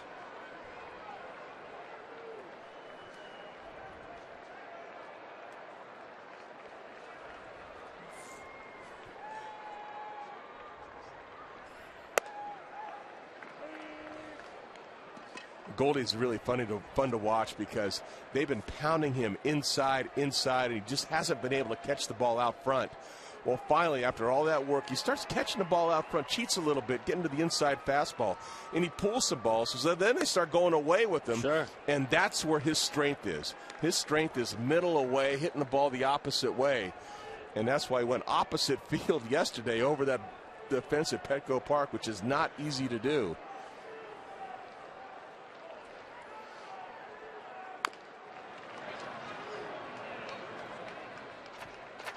One and two the count. That home run he hit on Saturday, about 15 rows into the second deck. I mean, I know opposite field home runs are more impressive. I'm always more impressed, but to pull a ball that far when all we hear about is move the fences in. That was a mash. There's no ifs, ands, or buts about it. Chased away. Boy, he made a pitch on him, didn't he? Well, he got caught. He got caught right there. It's hard to guard both sides of the plate. He's looking inside. Look at his backside. He's pulling out on that ball, and that ball goes down and away. And he just got caught looking in, and he got a fastball away, and he couldn't handle it. Here is Chris Young. Walked, grounded out to short. And this is where Chris has got to try to pick him up right now. Try to get on the scoreboard here. Well, the one thing you don't want to be talking about when you're a club that's starting to move in the right direction is we got a leadoff double from Hill, and then Upton, Goldschmidt, and Young failed to plate that leadoff double. Right, and Upton got him over, and Goldie, just an untimely strikeout. Oh, what a pitch! 0-2 the count. I like his curveball. The baseball fan in me likes this pitch. Very good 12-6 breaker. Boom. When you couple that with a 93-mile-an-hour fastball with some life to it, it's tough. Hitting's not easy. That pitch sails high. 1-2 the count. Arizona right now being shut out at the hands of Friedrich. Let's see, pitch count. He's at 94, so he won't go deep into this ball game. This one maybe one more inning. But so far, what he has done has been spectacular. A leadoff double. The young left-hander, this is his 6th major league start, stranded it.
Our full lineup. Visit ChooseNissan.com or visit your local dealer now. McDonald's, I'm loving it. Oh, we love having you back here. Brought my son instead of a date. D-back dads rock. That's cool stuff. Got to bring your son to the ball yard. You can bring a date to the ball yard on another evening. There's nothing wrong with that, but you know what? Guessing your son really appreciates that. Yeah, those are memories. I'm not guessing, I'm knowing your son really appreciates that.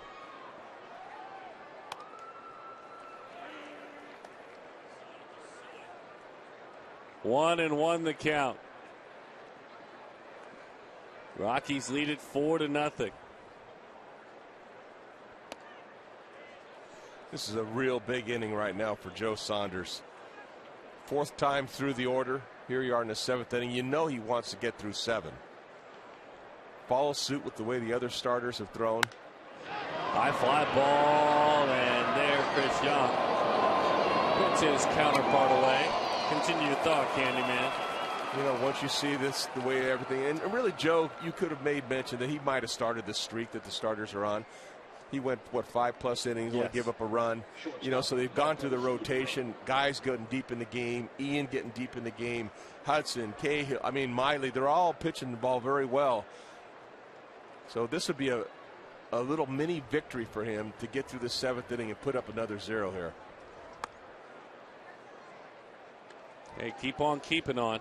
Well, you know, you're not going to have your best stuff every time you go out there. Joe doesn't have his best stuff tonight.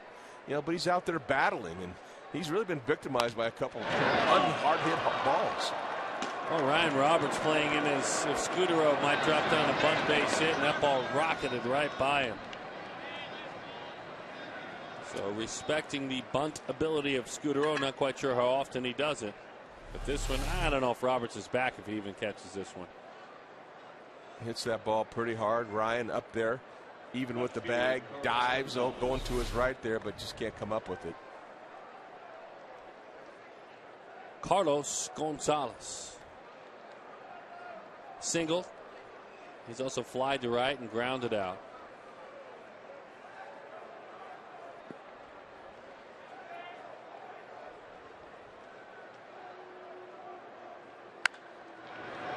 In on his hands, boy, there's a pitch. Had him checking his thumbs. He's still looking at his hands. Wow, what a great pitch. He tied him up big time in there. There is nothing he could do with that ball. That's a great pitch. Henry sitting up inside. It comes inside. And look at that. Hand comes right off the ball, or off the bat. I mean, that's a great pitch from the side. Drifting a little forward right there, but he's behind the ball. It gets right in on him. He looks at his bat and he says it's the bat's fault. Here's Michael Kadire. The series starting between these two squads without Troy Tulowitzki on the disabled list with a groin injury. And thinking that Tulo possibly could have played through it. They didn't want to let him be his own worst enemy, so they sat him down. As that one bounces in there.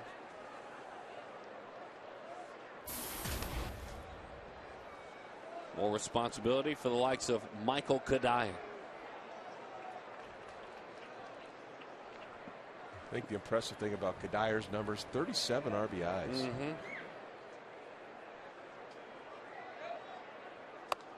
Heck, Fowler this year has been batting either 8th or batting leadoff, and he's got 28 runs batted in. You know, for the sake of comparison to, let's say, Justin Upton, who has 20. That's a big number. And that guy is on fire. He's coming into his own.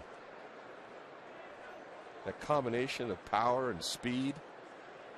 Made a great play out in center field, robbing Aaron Hill of probably a triple.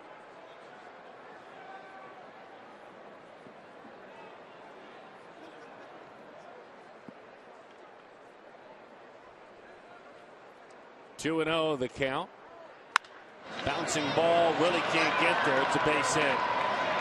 Scudero an aggressive turn. Kadire not taking anything for granted. That's a double. That's a hustle double. Hit a hard ground ball past the shortstop, and you've got a double. And for Kadire, that's 19 doubles this year. Already it's 19. The reason this is a double, CY is out in right center field. This ball is pulled. And once it gets past Bloomquist, this ball's heading out towards left center field. And no one's there. CY has to hustle just to cut that ball off. He doesn't cut that ball off. That's a triple, maybe even more. Call to the bullpen has been made. A couple of runners on out there. Joe Saunders is done here in the 7th. Just let it slip. Yo, his palm.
Lucha Libre mask. They'll be given away to the first 15,000 fans that come to the D-backs versus the Dodgers matchup at Chase Field on Saturday, July 7th. This is a game you cannot miss. Get your hands on a D-backs Lucha Libre mask Saturday, July 7th. Call 602-514-8400 or log on now to dbacks.com/tickets. I like this, the Lucha Libre mask. I like that too. I think. Here's Craig Breslow. Halloween.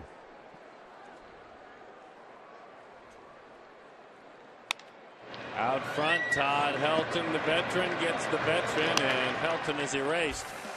Breslow strands a pair. Joe Saunders owes him a thank you, 4-0.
Slide presented by CenturyLink. Todd Walsh along with Joe Borowski and Joe, pardon me, but I'm going to start with a hockey phrase here. The Diamondbacks chasing this game from the top of the first. Todd, we knew how important it was for the Diamondbacks to play well at home, especially against a team that struggled all year on the road. But unfortunately for the Diamondbacks, Rockies jumped out to an early lead, and Diamondbacks been playing catch-up ever since. And you'll break those first and second innings down, right? That's why I'm here, to carry you, Joe. It's great to be back with you. Same to you, Darren and Tom. Back to you guys. Good stuff. There's the father and son that are enjoying the ball game together as the breaking ball to Kubel is a strike. Good to have Todd back in the fold. I know he'd rather still be covering playoff and then Stanley Cup final hockey. Good to see those guys there. Hey there. That's better than a date anytime. A ball game with your son. Love it. But anyway, it's great to have Todd back. Joe, I guess. I mean, I don't know, he's here all the time. The 1-1. It's kind of a neat treat. We have Tom Candiotti in, loaning him to us for one game. And then Todd's back. He's been gone covering hockey. And then there's Joe. Grind it out and keep digging. Joe works, man. Yes, he does. He gets here. He works. Early. That's a good cliche-ridden sign there, by the way. Grind it out and keep digging. Riggin did it now. Our director, Mitch Riggin, had that sign made for him. Now, we're going to have to let him go then. 1-2 the count. Do you have people you know that you can get a rally cap on their heads, Candy? Can you send a shout out? Got to throw some Texas out or something, huh? Yeah, absolutely. No, it actually says digging, so. Broken bat. All right, you have to dig, Jason. Not with that pitch. Now, we're having a lighter moment there, but in all seriousness, Friedrich has been incredible. He has just been incredible. He really has been pitching lights out. A little bit shaky, early on, as most pitchers, especially young pitchers, are. But once he settled in, and more importantly, once the Rockies got him a lead, they really helped him by getting him 3 runs in the first couple innings. He's able to settle in the game a little bit and really just worry about executing his pitches. He's shown a really good curveball. His fastball's been explosive. He's not afraid to pitch inside. He's doing a great job for him. The answer to our Nissan text poll, according to you at home, I think it's insight, in mind. The biggest thorn in the Diamondbacks' side, you think Cargo. Maybe some of you think that because he's a thorn, but he could have been a Diamondback. Maybe that's part of the reason you answer that both ways. One-time Diamondback farmhand.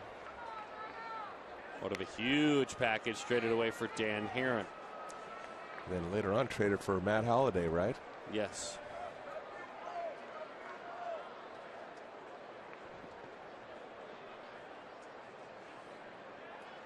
Well, you got to dig in here, and you got to get on the board somehow.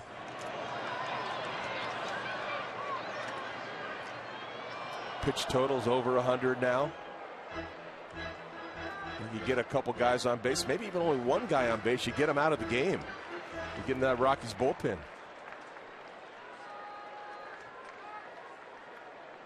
Oh, 0-2 to Roberts. Breaking ball just got a piece of it. Ryan's hit the ball hard tonight. Nailed that one ball off the wall for a base hit. Just missed another one right down the left field line. But those were fastballs. And I think Friedrich is going to throw him a little steady diet of curves and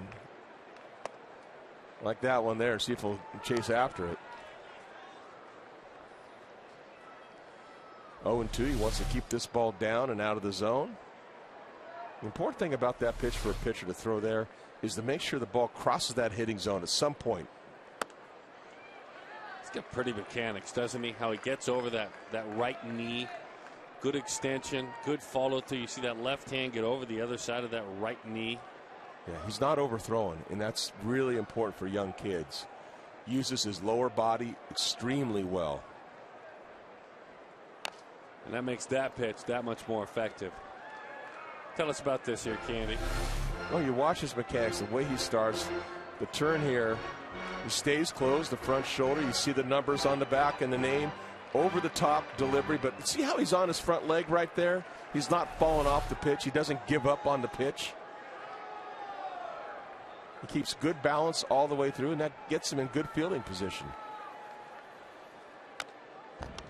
Nice job spoiling that last pitch. We talked about it early on. Friedrich challenged himself. He was challenged by the organization. He spent some time. He traveled, spent a couple of days talking baseball with Cliff Lee, went to Arkansas, talked, and got to explore the mind of the veteran left-hander. Lost 35 pounds over the wintertime. Really was big, too big. And he's earned this. He has earned this second chance. That pitch is low, 3-2 the count. The other one that he stayed close to while he was a Rocky, and this will make sense to you folks, he's no longer a Rocky, but he stuck right by Jamie Moyer and learned a lot from him. Probably just lived right in Jamie's back pocket. Roberts on a hop out to short. Scudero playing over there with Tulowitzki on the disabled list, and he won that battle. And a nice job there by Friedrich. We're talking about getting in better physical shape. You can see how strong his legs are. Tom mentioning the importance of that lower side, the lower part of the body.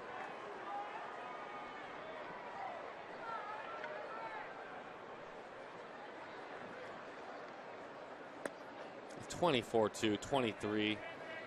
There's no reason for a young athlete, especially when this is your craft, to play your sport 30, 40 pounds overweight. You're just not doing your arm any credit. Arm, your body, nothing. Floated a changeup in there, 1-1 the count. 3 really solid pitches going. I haven't seen so much of the slider tonight. It's been the curveball and the fastball mainly. There's the curveball. That's just a get me over strike curveball. Yeah, he's got a better one than that. This one comes in. He's just trying to throw this for a called strike, which means you're going to throw it up in the zone, right to his catcher. Drops right in there at the very top of the strike zone. Henry Blanco gives that one a ride. Center field. Fowler going back. He's got room. I would imagine that'll be it. And if it is, what an outing by the young left-hander out of Evanston, Illinois.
living life like you should. You say you never had it so good. You never had it so good. You never had it so good. You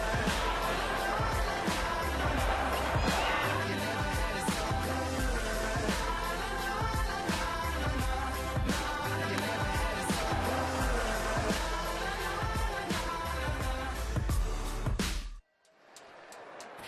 Good pictures, good stuff there, guys and ladies. Our Infinity Game Summary has the Rockies on top of the Diamondbacks by a score of 4-0. The 6 through 8 hitters for the Rockies are 6-4-8. Wow.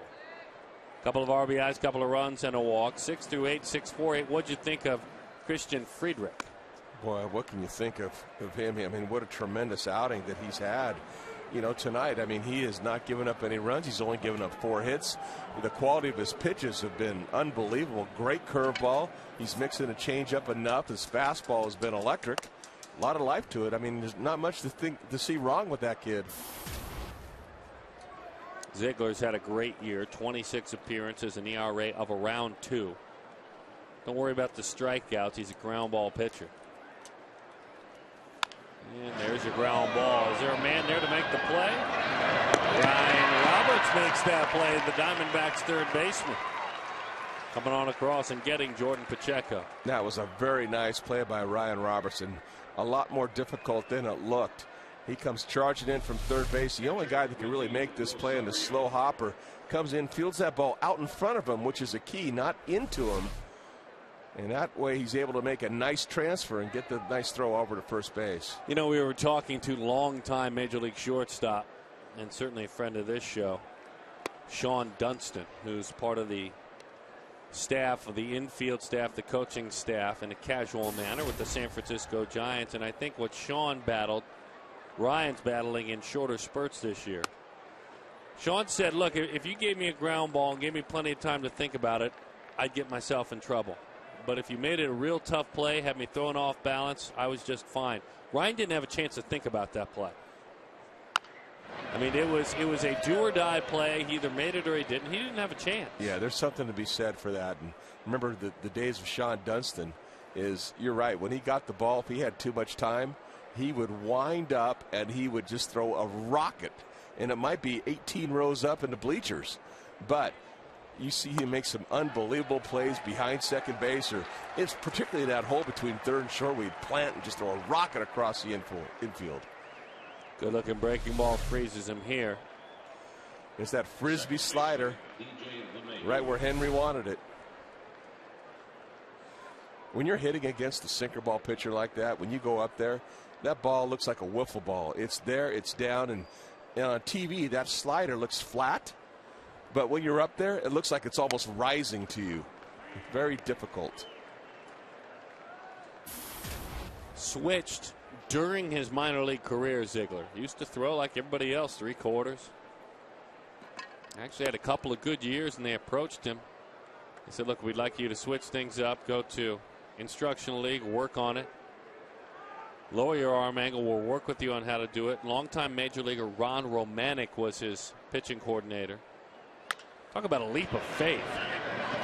Well, the rest, as they say, is history. Another scoreless inning for Ziegler. That's good stuff. Time for the boys to start hitting them.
Time brought to you by Miller Lite, the man who earns that honor, Christian Friedrich. Again, your thoughts. I mean, just electric stuff. I saw 3 really good pitchers. Didn't see much of a slider.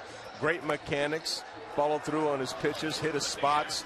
That curveball, to me, really set everything else up. Good life on that fastball. This kid's got a really bright future in front of him. Gerardo Parra will pinch hit. Homered yesterday. Matt Belisle will receive the assignment. Veteran right-hander, one-time big league starting pitcher. By the way, 23 strikeouts, 2 walks. Yeah, and no matter how good Matt Belisle is right now, the D-backs hitters are happy to see him in the game. They just had no answer for Friedrich. We say that a lot on this show. Anybody but fill in the blank, and tonight it's anybody but Christian Friedrich. And that meant at times when Trevor Hoffman was on his game, that meant anybody but that great starting pitcher. As that one is low, 1-1 the count.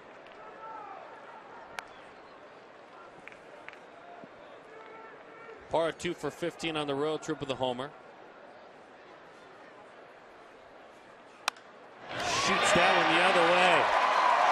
Fighting for more playing time. That's the way you do it. Called upon the pinch hit. Anybody but Christian Friedrich. Gerardo Parra with the double. All right, let's see if Arizona's got some fight. Parra loves the ball middle away. He does not like the ball up. He does not like the ball in. They're trying to put him in. The ball goes away. Missed his target poorly there. And Parra made him pay. Just drills that ball down the left field line.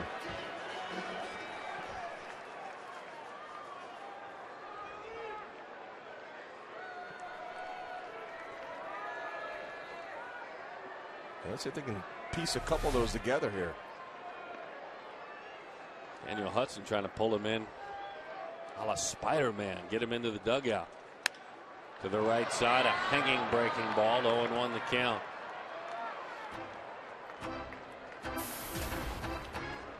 Well, when Gerardo Parra's right, Saturday with his arm, yesterday, obviously with his bat, he's good TV. I don't know any other way to put it. He's good TV. I mean, he's got a smile. He's walking around the dugout earlier tonight. He has his slumps like anybody else. Yeah, he's very engaging. He really is. Bouncing ball to short. And in time for the out. Parra stays put. You know, and this is the circumstance right now. You're at this stage of the game. It's not about getting Parra over to third base. It's about doubling up on hits and tripling up on hits. You got to get guys in right now. You need hits. We talked about that earlier with Upton batting behind Hill in the 6th inning. Hill had doubled. Upton grounded out. Hill moved to third. Really not a productive out. I mean, understanding that you move the guy over, but it's a productive out if he scores. And Justin Upton will tell you just that.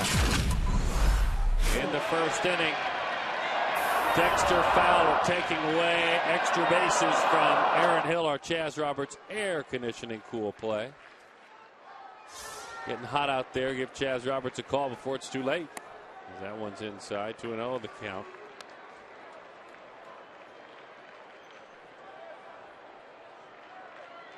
$11 hits for the Rockies, 5 for the Diamondbacks.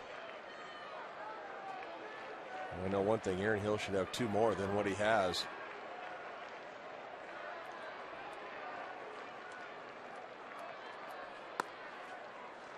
Yeah, rally caps. If you're at home and you have one on, go ahead and maybe twist it around a bit. Get something going. Make some noise. Something 3-0 count right now. Base runners are key.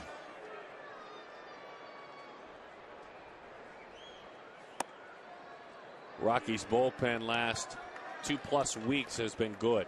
Very good. A 2.10 ERA. Opponents have hit just .233 against the pen in that time.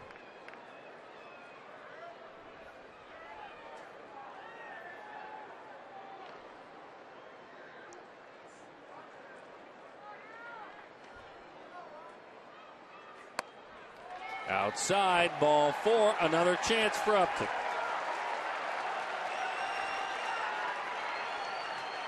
Nice AB for Aaron Hill. Saw the ball well, made him throw a strike, and then laid off a pitch he didn't want to hit anyway. Out of the zone, draws the walk.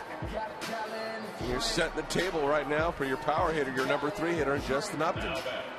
Right fielder, Justin Upton.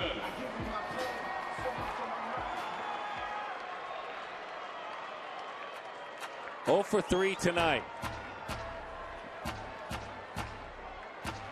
We got a couple of runners out there he has enjoyed. Matt Belisle. Boy, has he ever.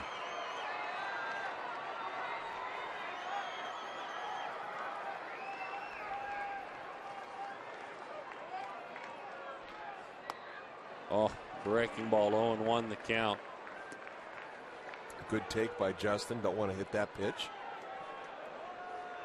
until you get to 2 strikes.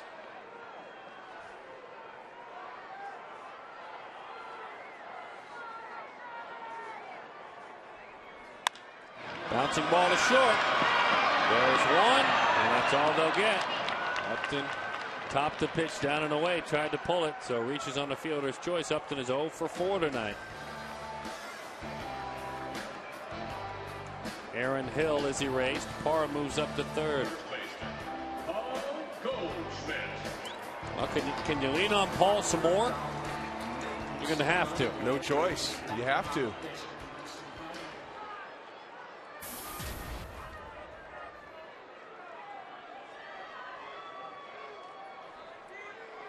Hey, look, I think that might work. Keep on digging. Scrappers and grinders. I like that sign, but I love homers. I mean, that's good to. That's what I want. Hit it here. He can do it.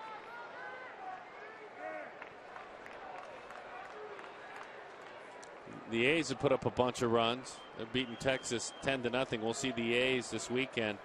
Jared Parker, 6 no-hit innings so far. Former Diamondback.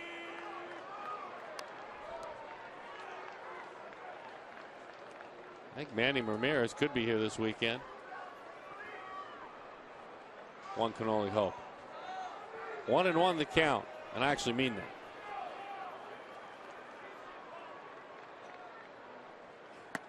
Good take.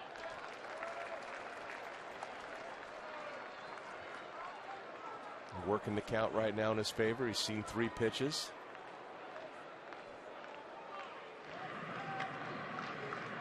Get a pitch right here. This is where you don't want to miss it.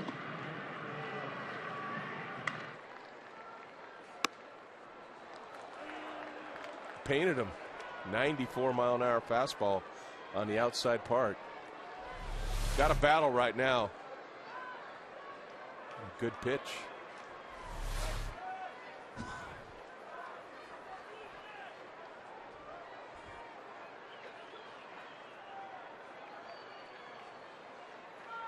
The 2-2. Swing and a miss. Got him. In the end, it's Belisle that grinded it out. He did the battling. He cleans it up.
Passed up by our friends from Chevron. Jeremy Guthrie came over from Baltimore, having a tough go of it to start things, and Ian Kennedy was fabulous his last time out, just what the doctor ordered. But as we've said a lot, you get one turn through the rotation. That's great. Now do it again. Kennedy looks to do it again. What did he do in his last outing? Well, I think the first thing that he did is he spotted the ball very, very well. And I think for him to be effective, he's going to have to spot the ball, you know, stay out of the middle part of the plate and pitch ahead in the count.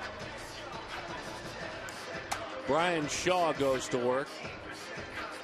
We start things off here in the 9th inning. 3.92 ERA. Saunders 6 2/3, 3 earned runs. Breslow a third of an inning. Ziegler a scoreless inning, and now Shaw. Bullpen really doing a nice job keeping the Rockies at bay right now, just giving the offense an opportunity to be able to come back.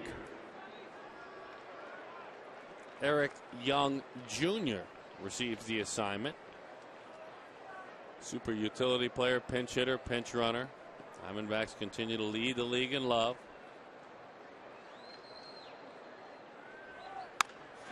Chops that one. Ewok can fly. Kubal's on it. It's got a good arm. Nice job, Jason Kubel. Fabulous play to get over there. Good piece of hitting, though. Eric Young with Dad looking on. It really was. You know, they have the book on Shaw. They likes to throw the cut fastball inside, away from righties, inside to lefties. He inside outs this ball. He opens up his front side, knowing the cutter's coming in, and just beats it right past Roberts. A nice play by Kubel to cut that off. 7 earned runs allowed by Shaw in his last 8 2/3 innings. 7.27 ERA. Here's Dexter Fowler.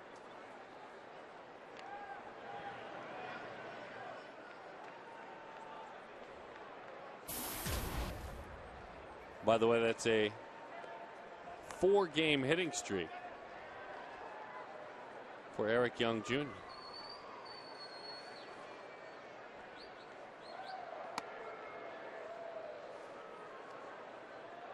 One 1-0 the count to Fowler. That's 12 hits for the Rockies. Dodgers have won tonight. They went to Philadelphia. They were victorious 4-3.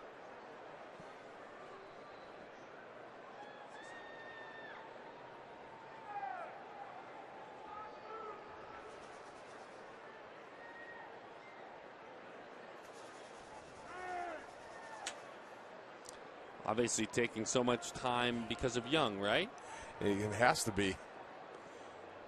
Well, when you got a 4-run lead, you got speed on the bases like that, you're a manager, you have to use the running game.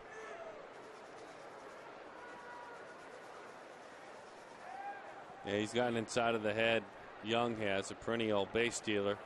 If he's listened to Dad at any point, he knows how to read pitchers. Boy, that's a great shot. Boy, I tell you, if that isn't Dad watching his son. I know his job is to keep an eye on his outfielders, but tell me he's not watching his son. Oh, you have to be. It's a proud dad right there. Got the little stopwatch going.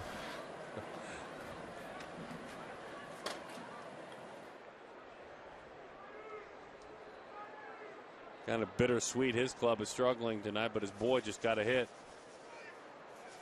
That pitch is low. Well, you don't want to dig yourself into a hole right now. Let this game get away from you.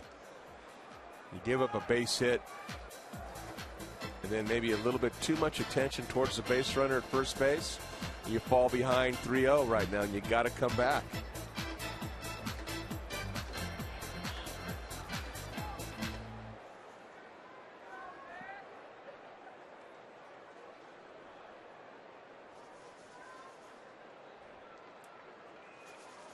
That is a strike.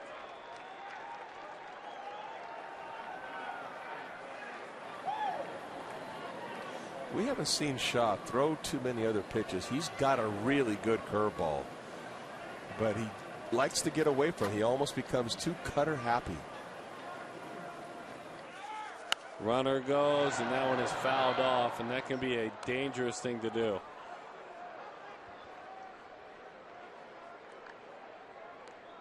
Trivia, Cahill, 3 pitchers, last 3 seasons, shutouts. Saunders has got to be one of them. Cliff Lee's another one. Edwin Jackson, you guessed that one. I guess the hard one. Yeah, well done. You receive a parting gift. Thank you very much. Runner goes, 3-2, fouls it off. So Eric Young in the minors, Eric Young Jr., 330 stolen bases. And you're talking about minor league seasons of 87 stolen bases, 73 stolen bases. This young man in A-ball had 87 stolen bases in 128 games. Wow. He ran his way right to the big leagues. Yes, he did. Of course, one of the great base stealers in a generation when you talk about Dad.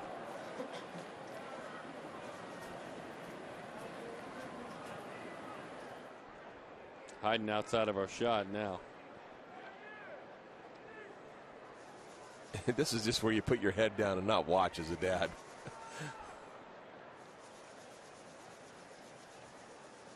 Runner goes, pitches fouled off. Getting his wind sprints in.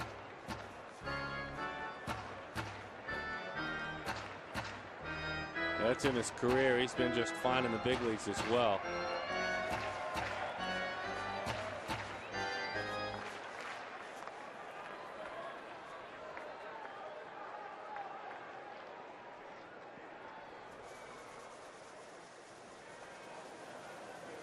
Yeah, just sneaking a peek out there.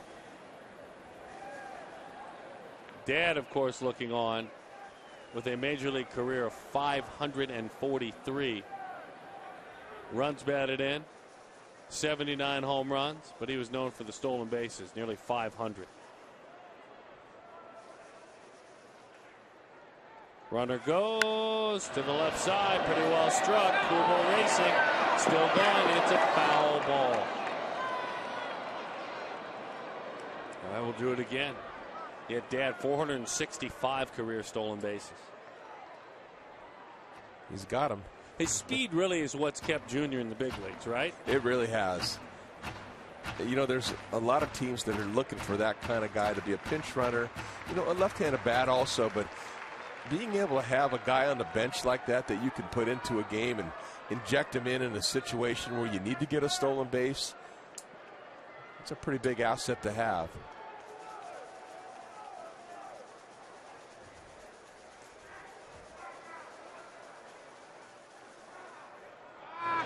Pickoff throw, got him. Had him leaning, picked him off. No reaction, no surprise. He probably knows we're looking at him. Well, the key to that is he held the ball. That will freeze any base runner, and he held the ball just long enough. You see EY Jr., his first step was towards second base, and then you pivot and you put a throw right on the bag, and you got him. Great play.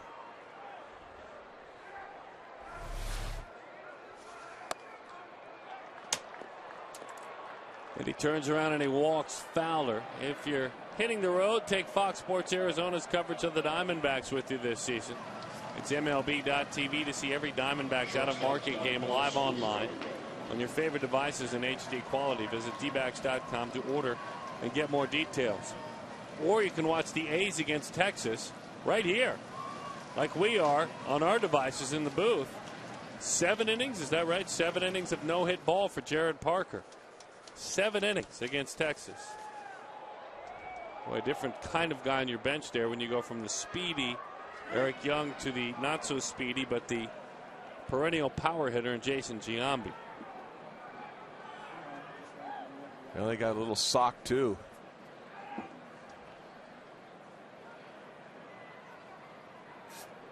Giambi's really found his little niche there in Colorado. And he's fine with it. Well, he knows, he's in the twilight of his career. This is keeping him in the big leagues. He's an assistant coach to that man as well. Exactly.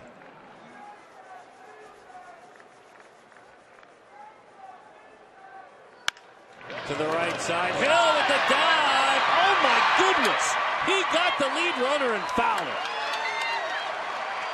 What a game Aaron Hill is having. Another spectacular play at second base, and this ball's blistered. Going to his left, he dives and still has the presence to get the lead runner. Unbelievable. It's a web gem. Yeah, fabulous, fabulous play.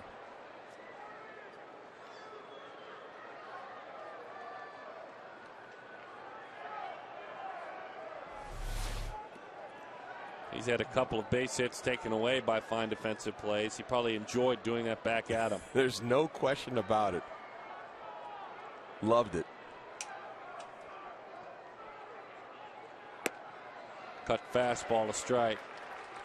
So far, he has not thrown that breaking ball yet. He's got a really good curveball. We've talked to Montero before. Montero likes to get him to throw the curveball just so it gets him away from the cutter and gives the hitter something else that they might have in the back of their mind.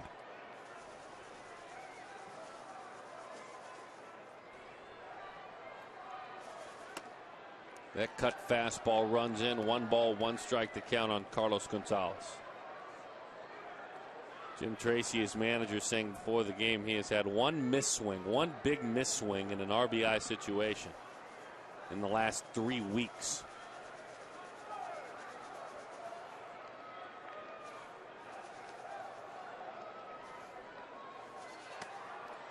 That one is in. He was at home facing the Dodgers. Aaron Harang. Bases were loaded. Crowd was into it. It's cargo T-shirt night. They were waving him around behind him. Harang bounced him a curveball in the dirt, and he swung at it. The rest of the at-bat was over. He popped up to third. He knew it immediately. Learned from it. Talked to his manager about it. His manager didn't have to talk to him. Popped up. Ryan Roberts puts it away. All right, for the Arizona Diamondbacks to the bottom of the ninth. They need 4 to tie.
Presents the tools of the trade, talking about defense.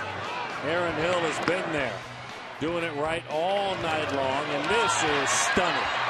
To get the lead runner and Dexter Fowler to clean things up. He's had a couple of base hits taken away by the tools of the trade for the Rockies.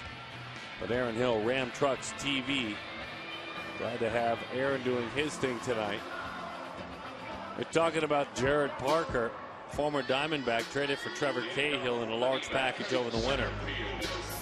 7 so far, no-hit innings. We'll keep an eye on that. You too can as well, as Ottavino goes to work, the right-hander.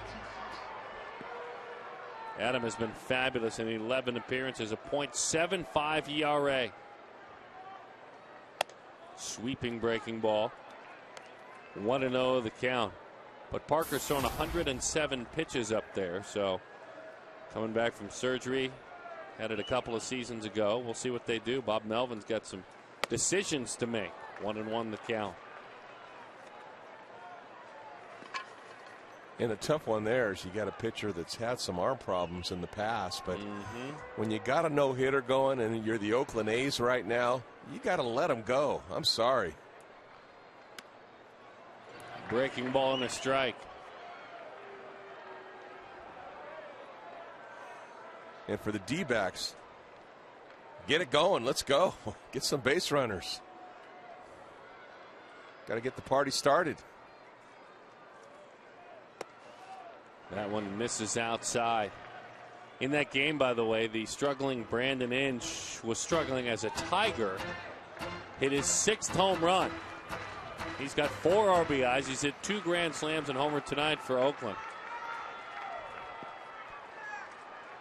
2-2 the count, Chris Young.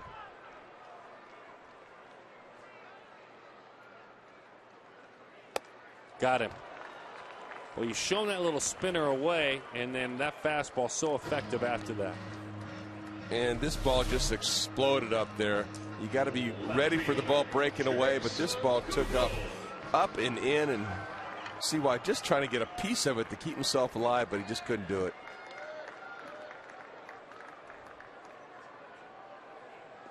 This guy's got nasty stuff.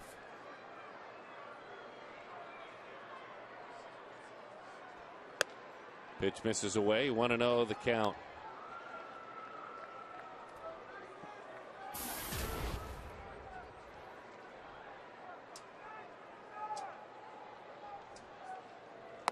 Breaking ball, boy, good looking pitch. Confidence to throw that when he's behind in the count. 1-0, still drops the slider in there for a strike.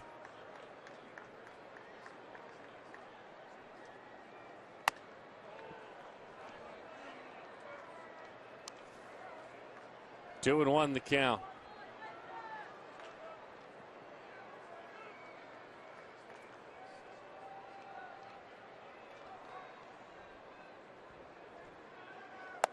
Two and two as he waves right through that one. Not a guy that really likes to pitch down in the zone. He's not afraid to throw that fastball up. You got CY with the strikeout on the fastball up, and that last one to Kubel. Kubel drives that one left. Carlos Gonzalez goes back. He's got it. Just enough room. Pretty piece of hitting, but unfortunately Kubel not rewarded. Jason finishes 0 for 4 this evening. And he's hit a couple really hard balls to left field, too. That's the second hard ball he's hit out there. Here is Ryan Roberts. Singled in the second, struck out looking, grounded out to short.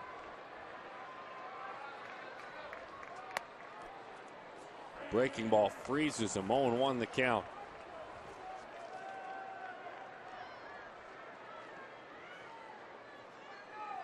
D-backs just can't figure out this winning formula at home here at Chase Field.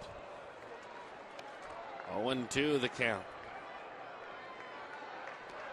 Arizona over 15, or over 500 I should say, on the road at 15-14.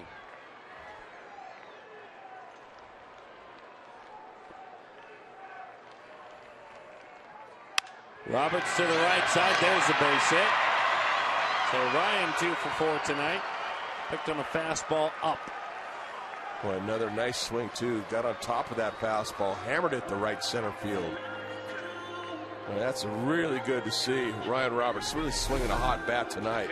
From the side, lifts the leg, but balance. Watch his head. It's very still. The ball gets in on him. It's called letting the ball travel, and he hits it the other way. That's quality hitting. Breaking ball, strike one.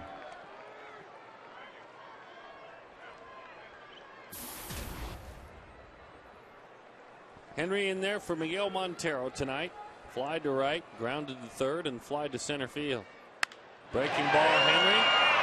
Left field, the Colorado Rockies shut out the Arizona Diamondbacks. And for the Diamondbacks, after opening the season at home 4-0, they are 6-16 in their 22 home games that have followed. So certainly a tough one tonight. The Rockies beat the Diamondbacks by a score of 4-0. Plenty to talk about in our post-game show. Joe Borowski teed up, ready to go. Good to have Todd Walsh back with us. We're going to talk about things in our post-game show, interview from the field. We'll do it all after this commercial break.